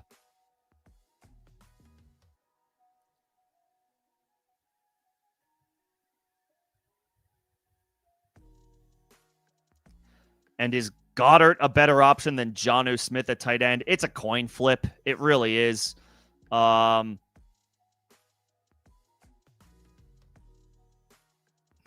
was it? Darnell Washington got a touchdown over him last week. Goddard had, I think, like 5 or 6 catches in the opener, but then he missed week 2 with an injury. So he's coming back from a 1-game absence, which is good, but missing week 2, so he's a little bit of out of rhythm or whatever, potentially. I don't know. Is Kyle Pitts available? Is Zach Ertz is probably not available, but if either one of those guys are available, if David Njoku got dropped, I would maybe prefer one of those two.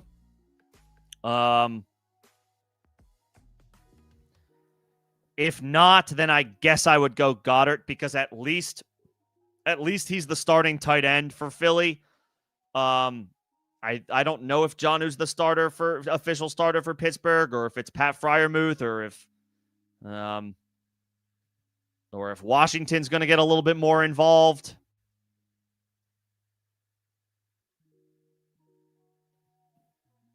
I'll say Goddard. If you have to play Goddard or Jonnu, I'll say Goddard. But you're hoping for, you're obviously hoping for a touchdown. But if he doesn't get a touchdown, yeah, you're pretty much like whoever the first person to get me 4 catches for 40 yards is the guy that I prefer to have. So I guess I'll say Goddard.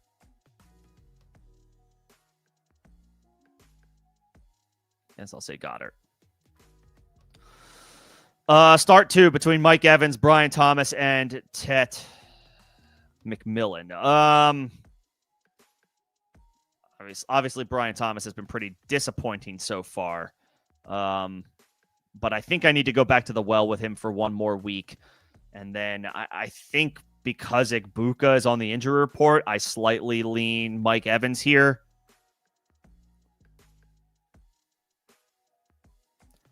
You know, Evans' numbers through 2 games are pretty pedestrian, but what isn't pedestrian is the fact that he's received 19 targets. So the volume is still finding Mike Evans. And they're playing their first home game this year, so maybe that adds a little bit more optimism to Evans' output. You know, they played 2 road games. They're 2-0. Now they get to come home against a Jets team that they should be able to handle their business against, playing a backup quarterback, and Igbuka's on the injury report. I'm not one for ballsy predictions or throwing stuff out there just to put it out there. But if Evans is going to get a touchdown in this early portion of the season, I would say tomorrow's a pretty good shot. 19 targets through 2 weeks, kind of pedestrian numbers. They may need him more tomorrow if Igbuka is less than 100%. I'll take Evans, and I'm going back to the well with Brian Thomas for another couple of weeks. We drafted him. I don't know if you drafted him late first round or early to mid second round, but you drafted him with significantly high expectations. We don't want to waver off of that just because of 2 lackluster weeks. I know it's enticing to move off of these guys when they don't perform right away or don't perform well to start the season, but I also don't want to lose sight of the guys that we had the highest expectations for going in. Thomas still got 12 targets last week, so at least the volume is there. And they're at home against Houston. Could be a tougher matchup against Stanley, but at least they're at home. I will take Evans and Brian Thomas. Tet's off to a great start.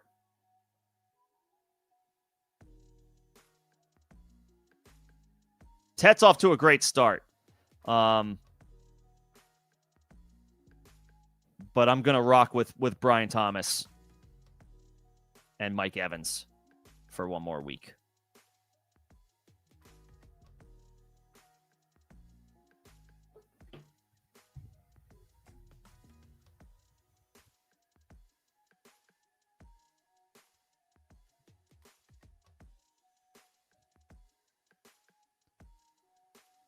All right. Where am I at?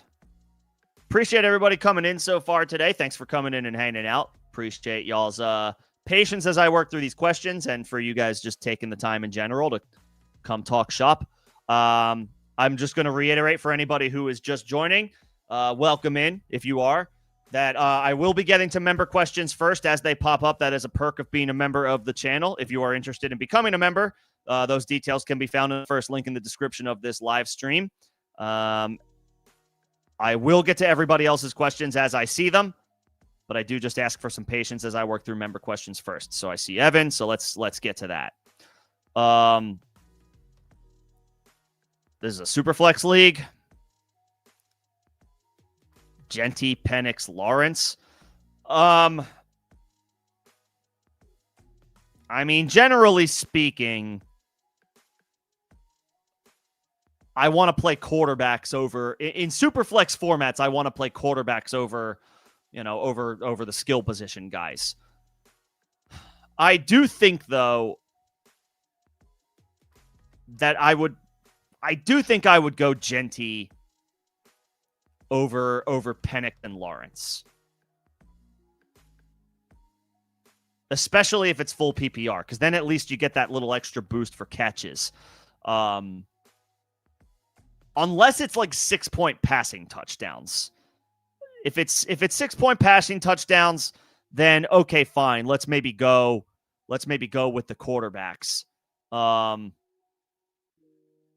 then I would maybe say, I guess I would say Lawrence at home.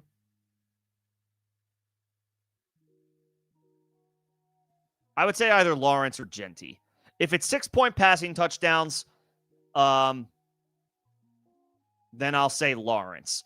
if it's 4-point passing touchdowns for quarterbacks and or if it's full PPR scoring, because I do think Genty is a threat to, any given week he can put up numbers in the receiving game. They drafted him 6th overall. They should probably use him over Dylan Lobby.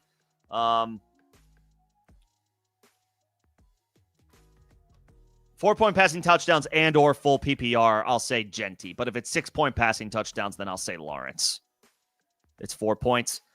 All right, I'll take the running back.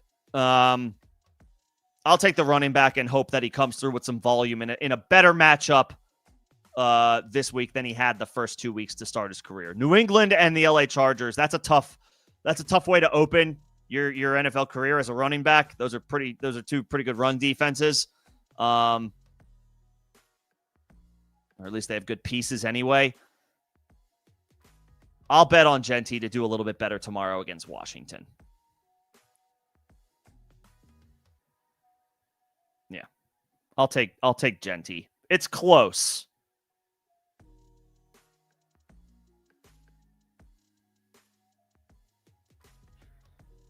Rams add Nick Hampton to their injury report. One of the linebackers. I don't think anybody's relying on the Rams defense tomorrow, given the matchup. Rams defense was a good option the first couple weeks of the season, and they do look like a good unit top to bottom, but I don't know if I want to play them on the road against Philly. And now that they have a linebacker injury, that maybe, continues to confirm it.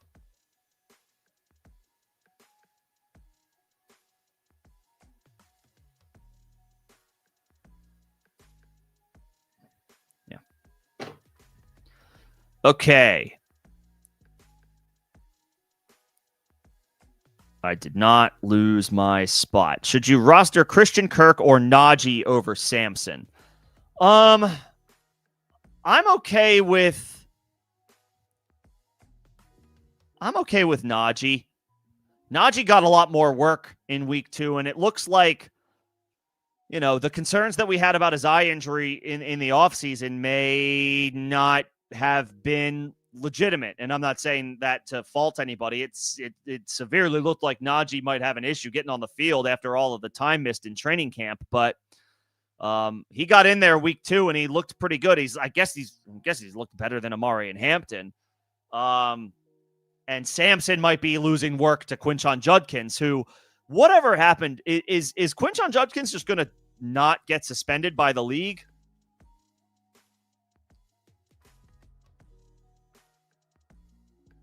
The Cleveland Browns are not suspending him.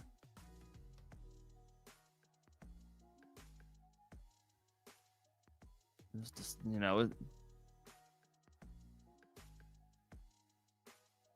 as long as Judkins is not in any type of trouble and is not going to miss any time, he's the Browns starting running back. I like Dylan Sampson. I think he brings a dynamic, pass catching element to the Browns backfield, and he already looks like a better player than Jerome Ford.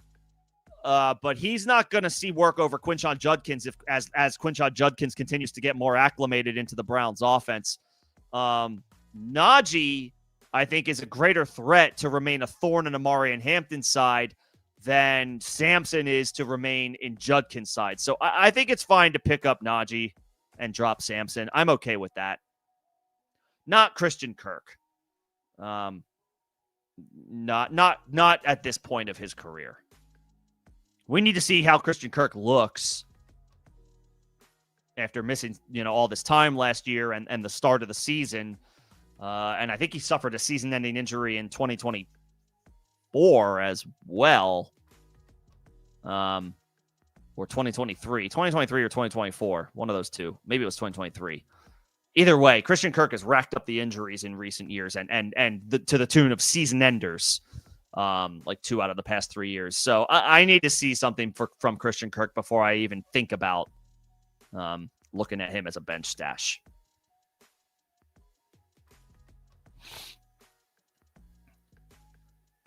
Swift or Olave in full point PPR? I guess Swift. He's expected to play tomorrow, so that's good. That's a good sign. Olave just feels so volatile anymore, man. And it's not all his fault.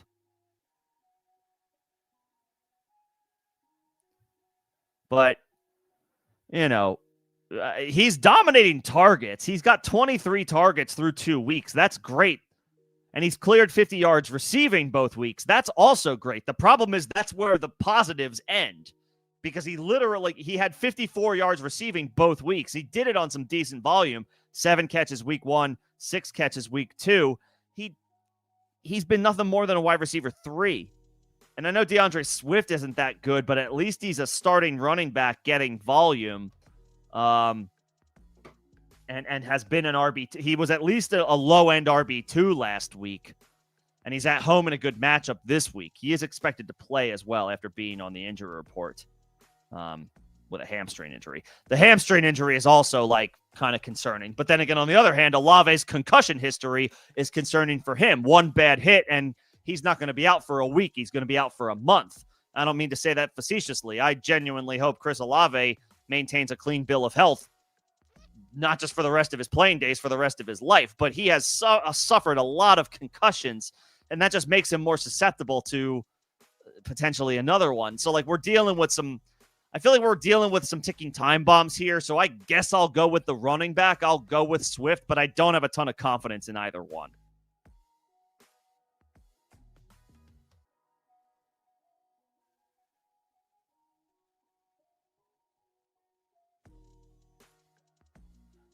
This one, to that point, is much easier. We're starting Jordan Mason, and we're not thinking twice about it.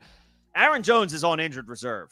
And, I hope Aaron Jones comes back in 4 weeks, because I've always been an Aaron Jones guy. I love Aaron Jones. He is long in the tooth now. He's closer to the end of his career. He's picked up a litany of soft tissue injuries over the past couple of seasons. This latest one, putting him on IR. Who knows if he'll be able to come back in 4 weeks. And the Vikings are starting a quarterback who has been with them for less than a month. I wouldn't be surprised if they run the ball 35 times tomorrow. Maybe Mason doesn't get all of those carries, but I would imagine he gets at least 20 of them in this scenario that I am kind of assuming plays out. Mason is a top 12 to 15 option tomorrow, and a clear-cut guy that I want in my starting lineup. He's going to get a bell cow role, and in a good matchup against Cincinnati, I would expect him to produce. I would expect him to deliver. Jordan Mason over DeAndre Swift without question.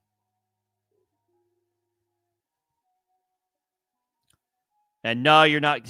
Yeah, I agree. I'm not a Gibbs hater. Far from it. He's awesome, but yeah, I don't want to trade. I don't want to trade him yet. I don't want to trade him yet. Which one of these players am I cutting?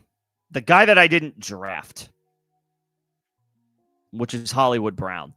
I'm keeping Ricky Pearsall.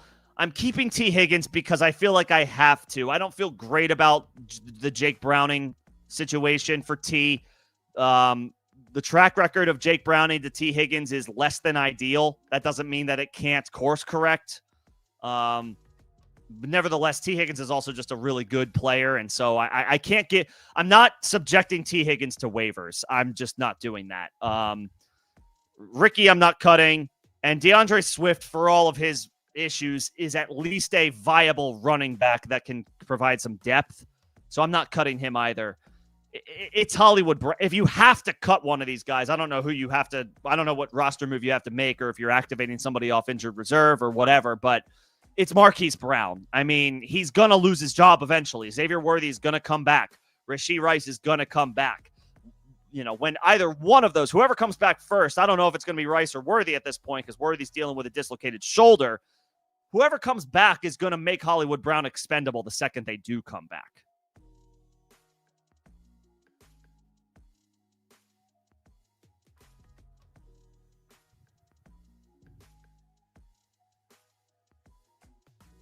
It's Marquise Brown. It's Marquise Brown is the guy that I would drop. Not getting anything for Ramondre. I disagree. I mean, look, I'm not knocking down anybody's door to trade for Ramondre, but right now, today, right now, before we go to week 3, Ramondre is a starting running back. And I guarantee there's some teams out there that probably they drafted a lot of rookie running backs, and not really any of them are paying off right now. and they're feeling the heat. They're feeling desperation. If you've got some good wide receivers, yeah, you might. It depends on how desperate you feel. I would say you are getting something for Ramondre. People get desperate when it comes to the running back position. They do, and then they offer more than they maybe should. I don't disagree that I'm not maybe offering a ton, but hopefully I'm not. You never know how desperate somebody is for a running back. There's always somebody out there that is like, I should have drafted this running back where I drafted this wide receiver. I messed this up. Now I'm screwed. Now I got to overpay to get a running back to help my lineup because the other guys that I drafted, primarily rookies, are struggling right now. You might kick the tires. You never know what could happen.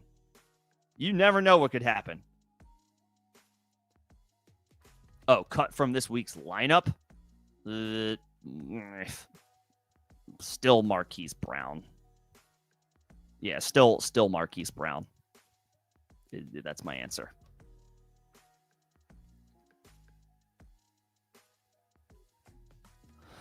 Would I trade Troy Franklin for Najee? Where did you see that I don't see anything that he is officially. I mean, look, he looked better than Amari and Hampton last week. Did they put Najee over Hampton on the depth chart? I don't see that.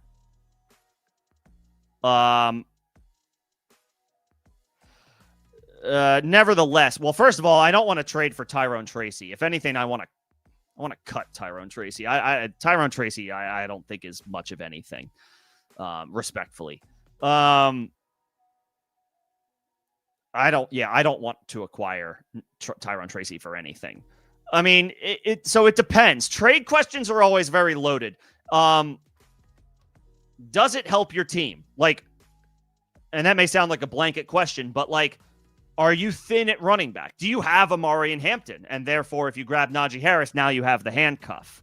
Are you loaded at wide receiver and could use some running back help? Then, okay, sure, fine. Are you thin at wide receiver and maybe your running back depth is good? Then no, don't trade Troy Franklin. You probably need wide receiver depth more than you need running back depth if you feel like your running backs are stout and your wide receivers are hurting. It depends.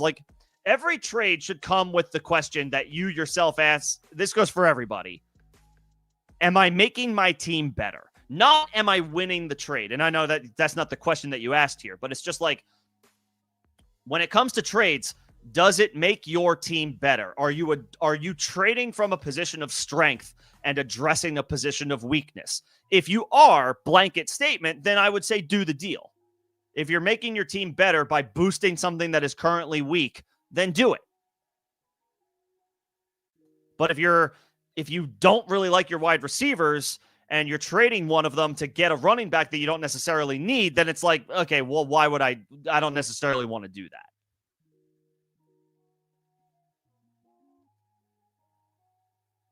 Okay. So I see. So you have Hampton. Okay. So in this instance, sure, that's fine. Yeah. Okay. Then yes. Then in this instance, it's this is another example where it's yeah, okay, I'm fine with this. You have one running back and you're trying to get the complement, right? You're trying to get the handcuff the guy in the same backfield. I'm on board. That's a case where it's yes, I'm on board with that. I'm okay with that. Because now, you have options. And if something happens to one of them, then you're safe because you have the other. So yes, completing a backfield, completing the handcuff, that's another example where it's sure. Yeah. I'm okay with that. I'm okay with that. Troy Franklin for Najee Harris, because you have Amari and Hampton and you don't have a dire need at wide receiver. Sure. I'm fine with that.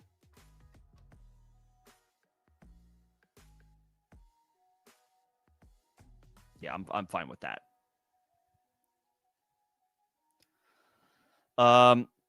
Trade JSN, Nico, and ETN for Puka, Brian Thomas, Travion, and Olave. Yeah.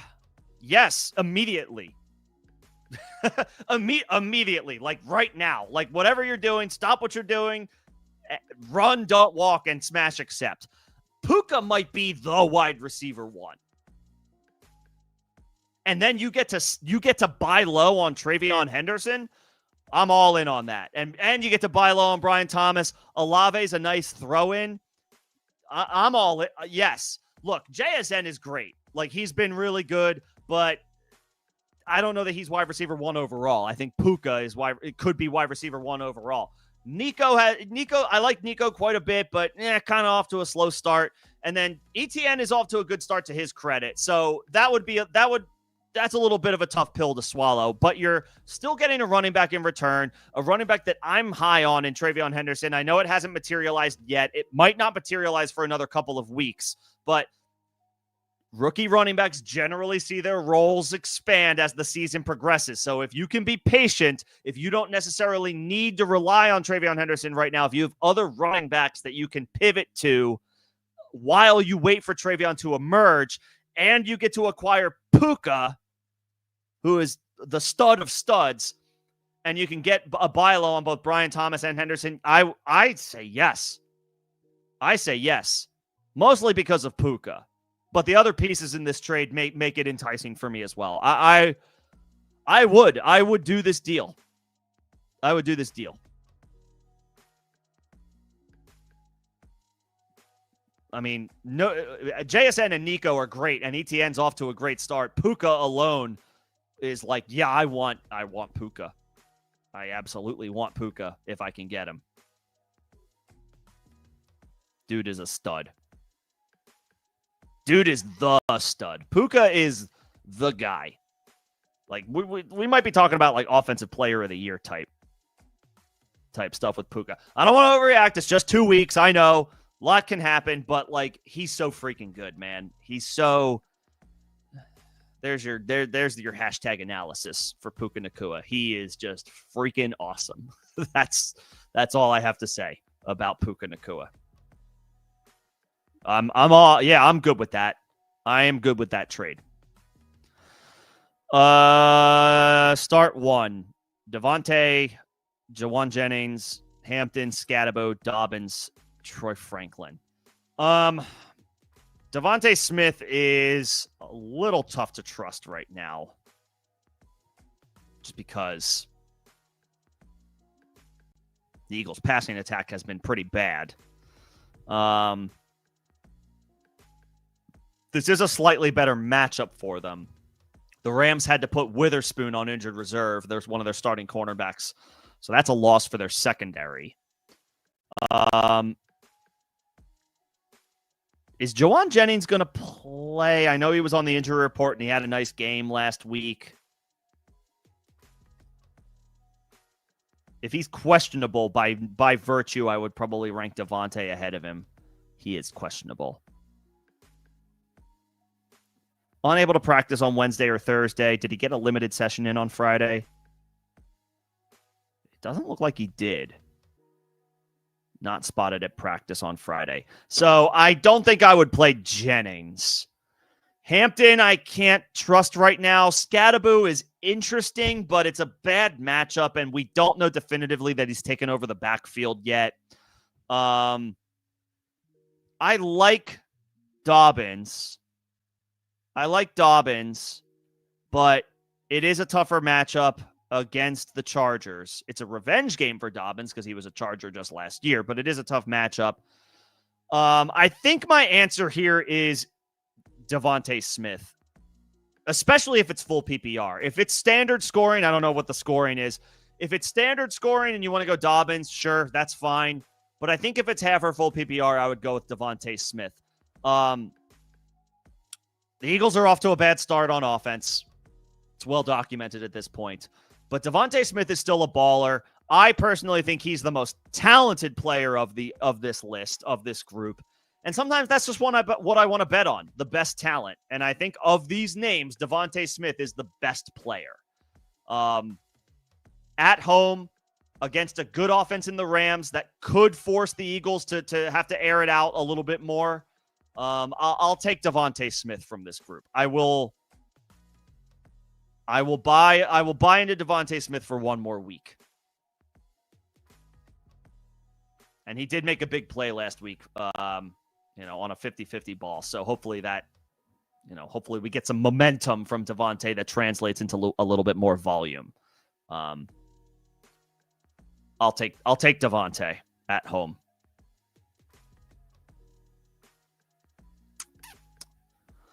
Full PPR.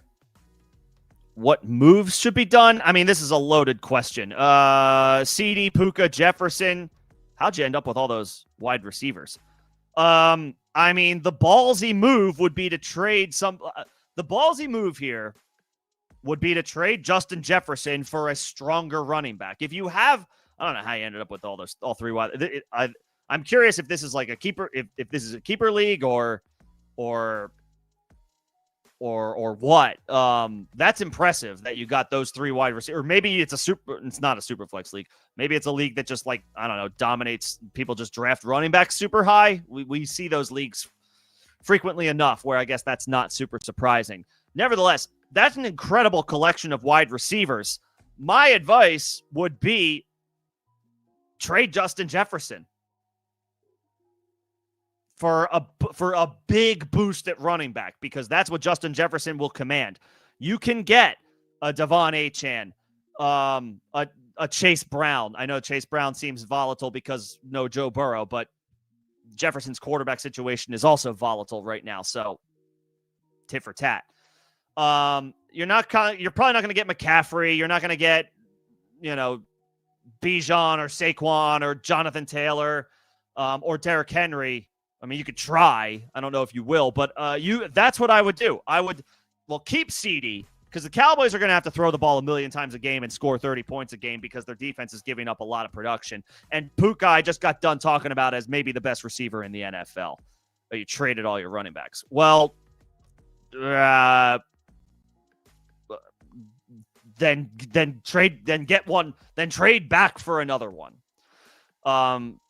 Dobbins is off to a nice start. Scatterbo had a nice game last week. I don't want to have those two be the guys that I'm relying on all season, because it's not out of the realm of possibility that it might feel unlikely now, but it's a long season. I don't know by week 7 or week 8 if RJ Harvey is still playing behind J.K. Dobbins. He might lose it. He might lose opportunities as Harvey gets more acclimated and gets more experience. That is a real possibility that exists. It's probably less likely with Scatterbo because Tyrone Tracy is whatever. But with Dobbins, I don't know how long. Remember, Dobbins got off to an incredible start last year and then faded. Who's to say that doesn't happen again this year now that he's a year older? I would trade one of those stud wide receivers, and my pick would be Jefferson. I think he's the weakest of the three. And I would try to get a stud running back in return. You do not want to be relying on Dobbins and Scatterbo to get you through the rest of the year. Those wide receivers are awesome, but I would prefer a little bit more balance. I would prefer a little bit more balance. I would trade Jefferson and try to get a stud running back is what I would do. Everything else is fine. But I would want another strong running back to hang my hat on.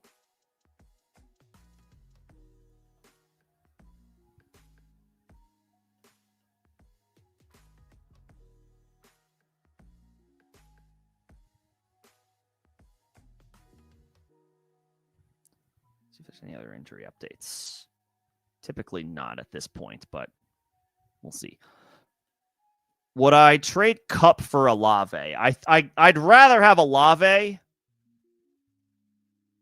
It's not particularly wide of a gap between the two of them. But I guess I'll take the younger player. And that's what it comes down to. Olave is at least multiple years younger than Kupp. I don't feel strongly about either one. But if I had Cooper Kupp on my team and somebody offered me Chris Olave, I would probably take it. Just give me the younger wide receiver. And I'll play those numbers. That's the numbers game that I'll play. Yeah. Both are tough to trust, but I'll take the younger player. Mason over Bucky, I'm not going that far. It's close. That's how high up. Like, Mason needs to be treated like an RB1 this week. Maybe not over, the consistent consensus guys, and Bucky is in that consistent consensus right now. But man, I want to find a way to get Jordan Mason in my starting lineup if he isn't already. I'm going to double check my lineups right now because I have multiple leagues with Jordan Mason and I want to make sure he's in there. I'm pretty sure I put him in there. I would start Jordan Mason over, I'd start him over Javonte. I'd start him over Kamara. I might start him over like Chase Brown until we see Chase Brown without Burrow, and that's a tough defense against Minnesota. I would start him over Jaylen Warren. I would start him over Tony Pollard. I would start him over. I'll tell you what. I'd probably start Jordan Mason over somebody like Genty. I don't dislike Genty tomorrow, but until we see it, somebody like Mason, I may put over him. I'd play him over Swift, of course. I'd play him over Breece Hall. I'd play him over Chuba. I'm playing Jordan Mason over a lot of guys tomorrow. Not Bucky, but I do want to find a way to get Mason in your lineup. Unless you have some combination of McCaffrey or Taylor or Bucky or Gibbs, Henry, Saquon. Obviously, those are the slam dunk obvious names. Outside of that, I want Mason in my starting lineup. I mean, Aaron Jones is on injured reserve, and the Vikings are starting a quarterback that has been there for less than a month. They're gonna run the ball.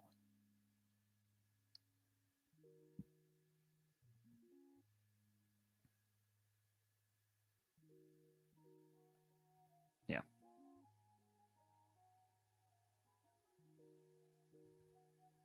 Definitely big time into Jordan Mason tomorrow.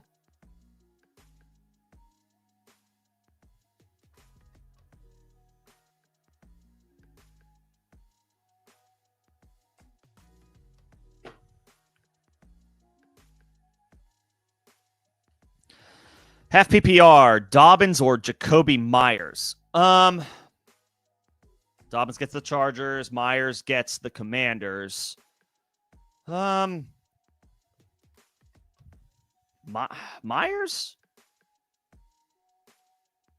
Myers slightly.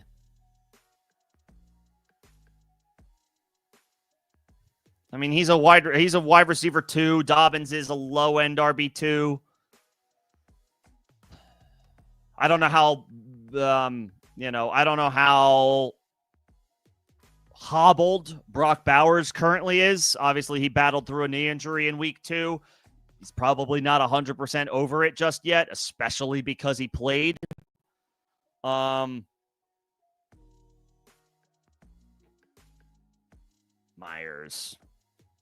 what have you done for me recently? I don't think I have any season-long shares of Jacoby Myers, which is a shame because he's a damn good football player. Oh, yeah. 8 catches for 97 yards week 1.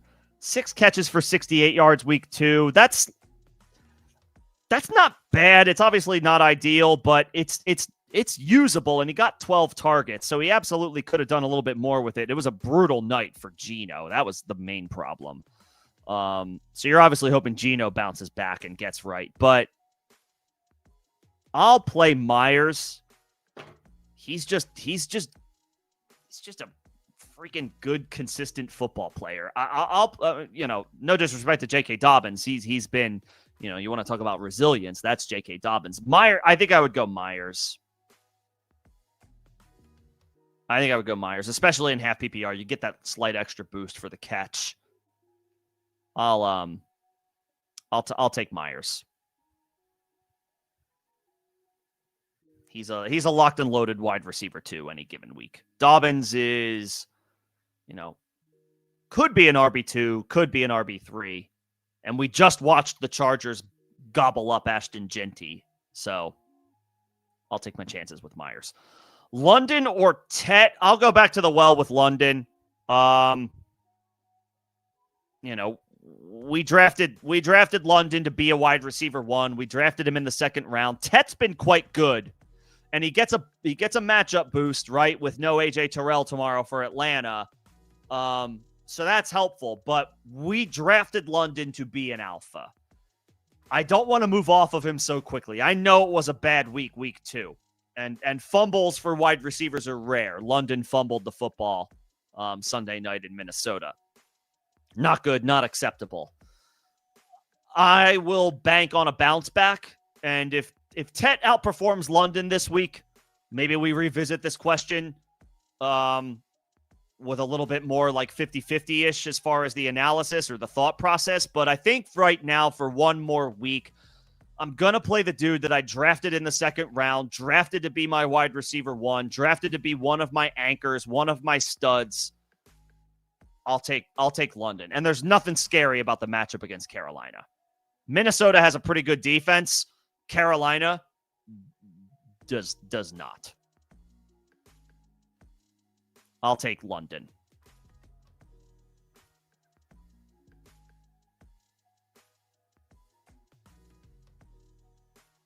And yes, Mason over Swift definitively. Okay. Okay. I just got this question, but this was a follow-up to, well, actually, I do want you to pick up Aishel Tootin. He should be rostered. Who can you cut here?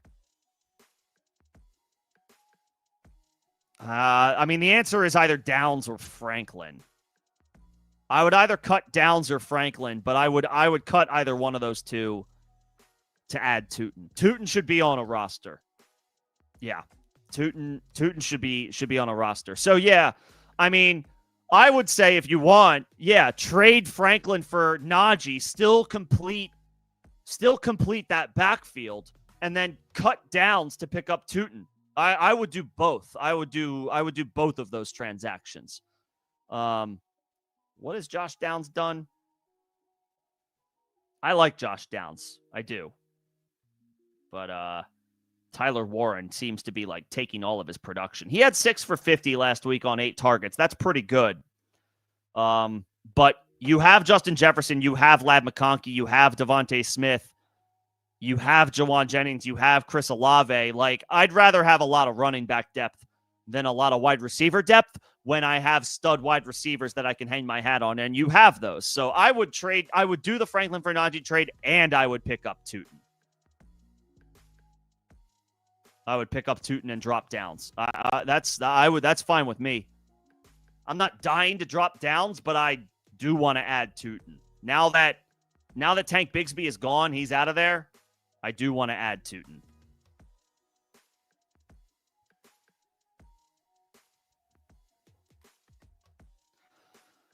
Trade Hampton for A.J. Brown and Sam Laporta.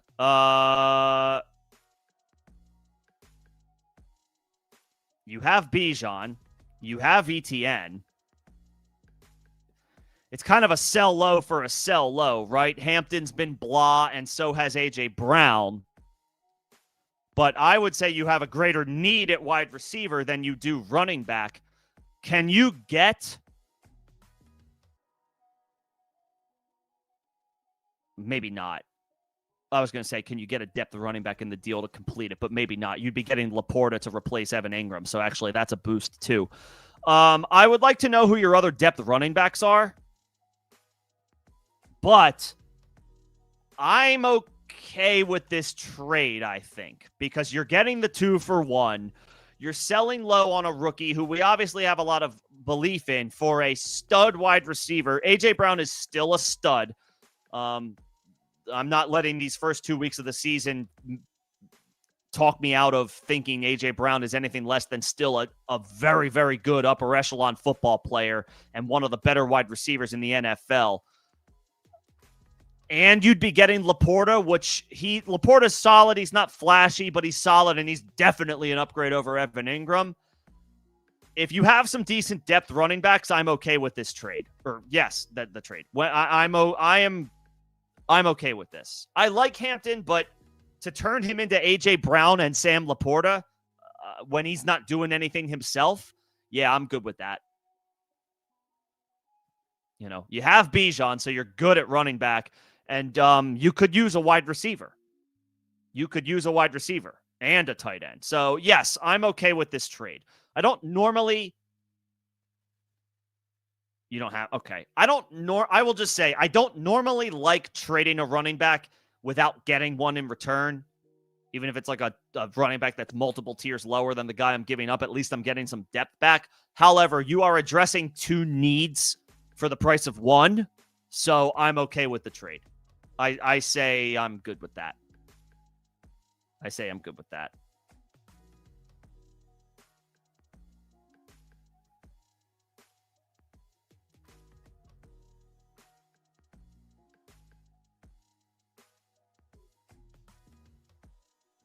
Yeah.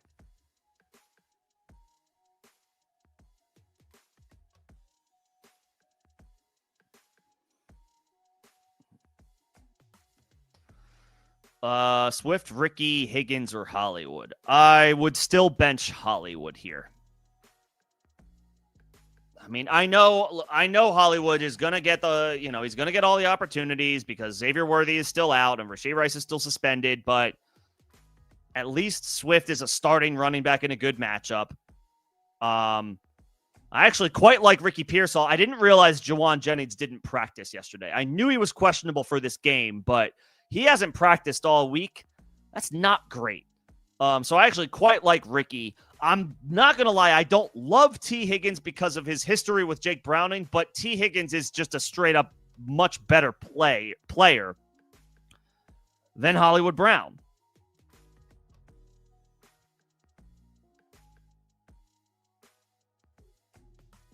I would bench Hollywood. I would still bench Hollywood.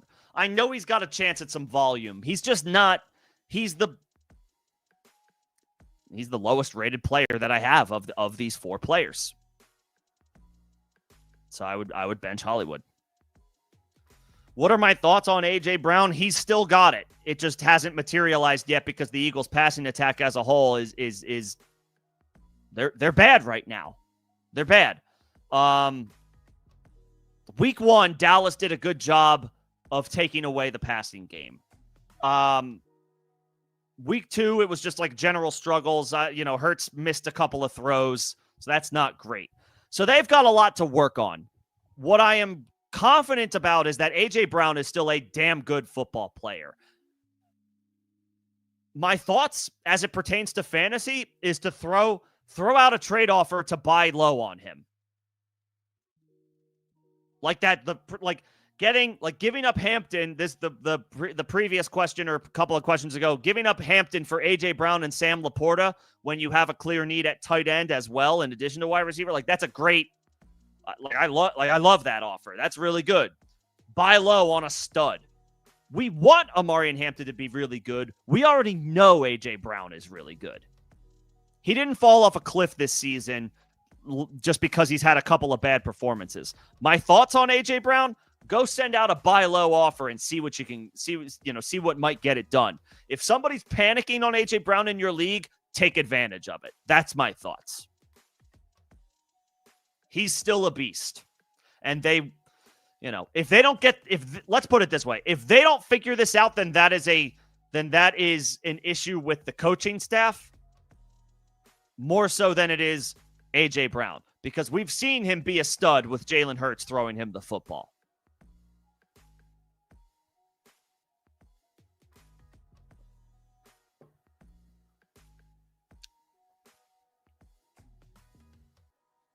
Yeah.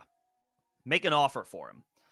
And when do I think Corum and Ollie Gordon will break out?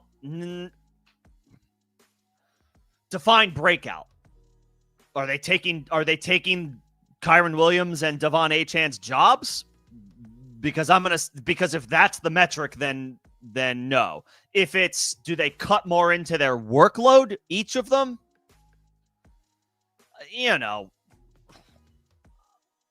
20% chance it happens this year, maybe like a quarter, maybe 20 to 25% chance that they that they force a 50-50 split.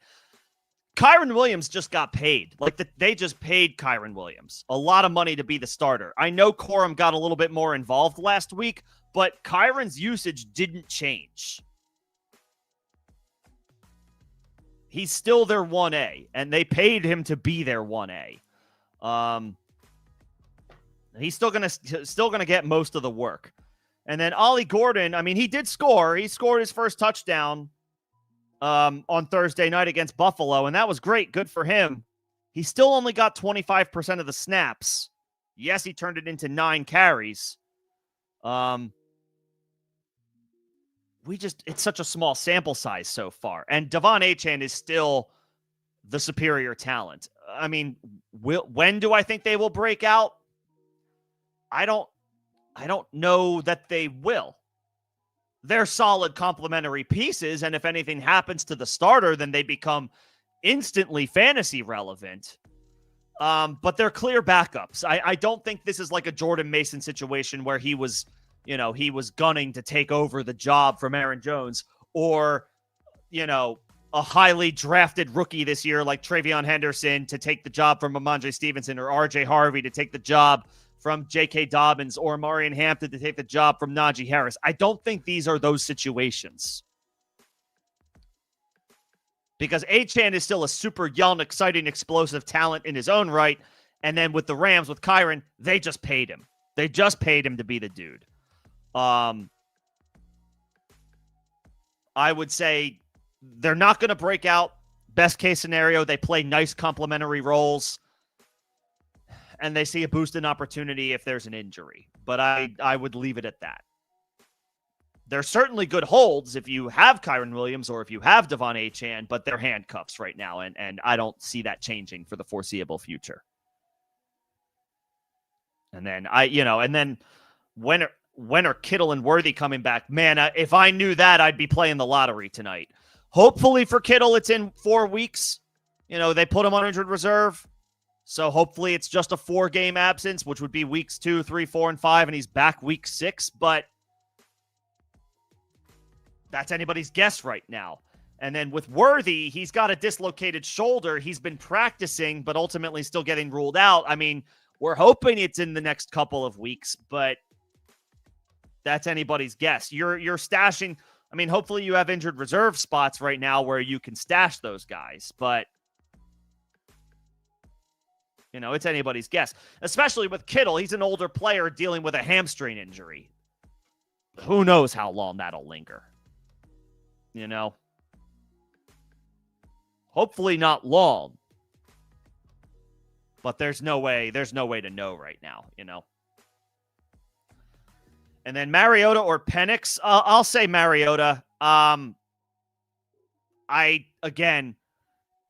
caveat this with I don't have that much confidence in Mariota, but it is a good system. He is at home. He can run. And it's a good matchup. Penix has a good matchup too, but Penix still has, at least Mariota is a vet. Penix is still, Penix is still proving himself. And again, obviously the ceiling is much higher for Penix than it is for Mariota. But last week, Penix had 135 passing yards and didn't run. He didn't run at all. I know it's a bad matchup against the Vikings. It's a better matchup this week against Carolina, but Mariota at least, Mariota has more rushing upside to me, and that's the difference. That's the difference. And with Penix, it's not like he was like a very highly drafted player that you were. We didn't draft Michael Penix where we were drafting, Baker Mayfield or or any of those other middle round quarterback options. We didn't have expectations for Penix like that, so it's okay to pivot off of him if you feel like you have a better option. And I think just for fantasy anyway, I think for this week, Mariota is a better option than Penix. I would play Mariota. Again, I don't even know how much confidence I have in that because I know that Mariota is a backup quarterback, but he will run. He will run. He's more likely to run than Penix. And so I'll hang my hat on that.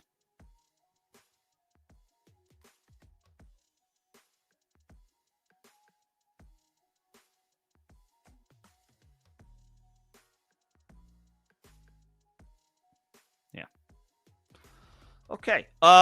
We are at the end of the chat. So I think I will be wrapping this up, as I do have plans this evening and I need to go get ready. But I appreciate everybody coming in and hanging out today and taking the time. I will be back tomorrow, 11 a.m. Eastern, for anybody who wants to finalize any thoughts. If there's anything that you want to have any last-minute conversations on tomorrow, you can find me here, 11 a.m. Eastern, taking you up to kickoff. I will be available for as long as anybody needs me tomorrow. So you can, same time, or not same time, same place, just in the morning and not in the afternoon if anybody needs me and would like to return tomorrow. One special shout out to all of my members that I saw today. I saw Crumply Heads. I saw Iron. Good to see everybody. Thank you to Evan for becoming a member. Much appreciated. The support is much appreciated. Thank you. I saw Nino. And I think those were all of my members. So special shout out to the members that I saw and everybody again. Thank you for coming in and hanging out, whether it was for a minute or 10 minutes or an hour. Your support is appreciated. Thank you for thinking enough to spend some of your Saturday with me and talk shop and talk ball. Enjoy the rest of your Saturday. Enjoy whatever it is you're doing, whether it's watching college football or something else. Have fun. Stay safe. Again, 11 a.m. Eastern. Tomorrow right here on the channel. Any final thoughts and conversations that you guys want to have as it pertains to your starting lineup for week 3. Thanks, everybody. I will see you tomorrow. And if I don't, best of luck in your matchups. Let's go get some dubs.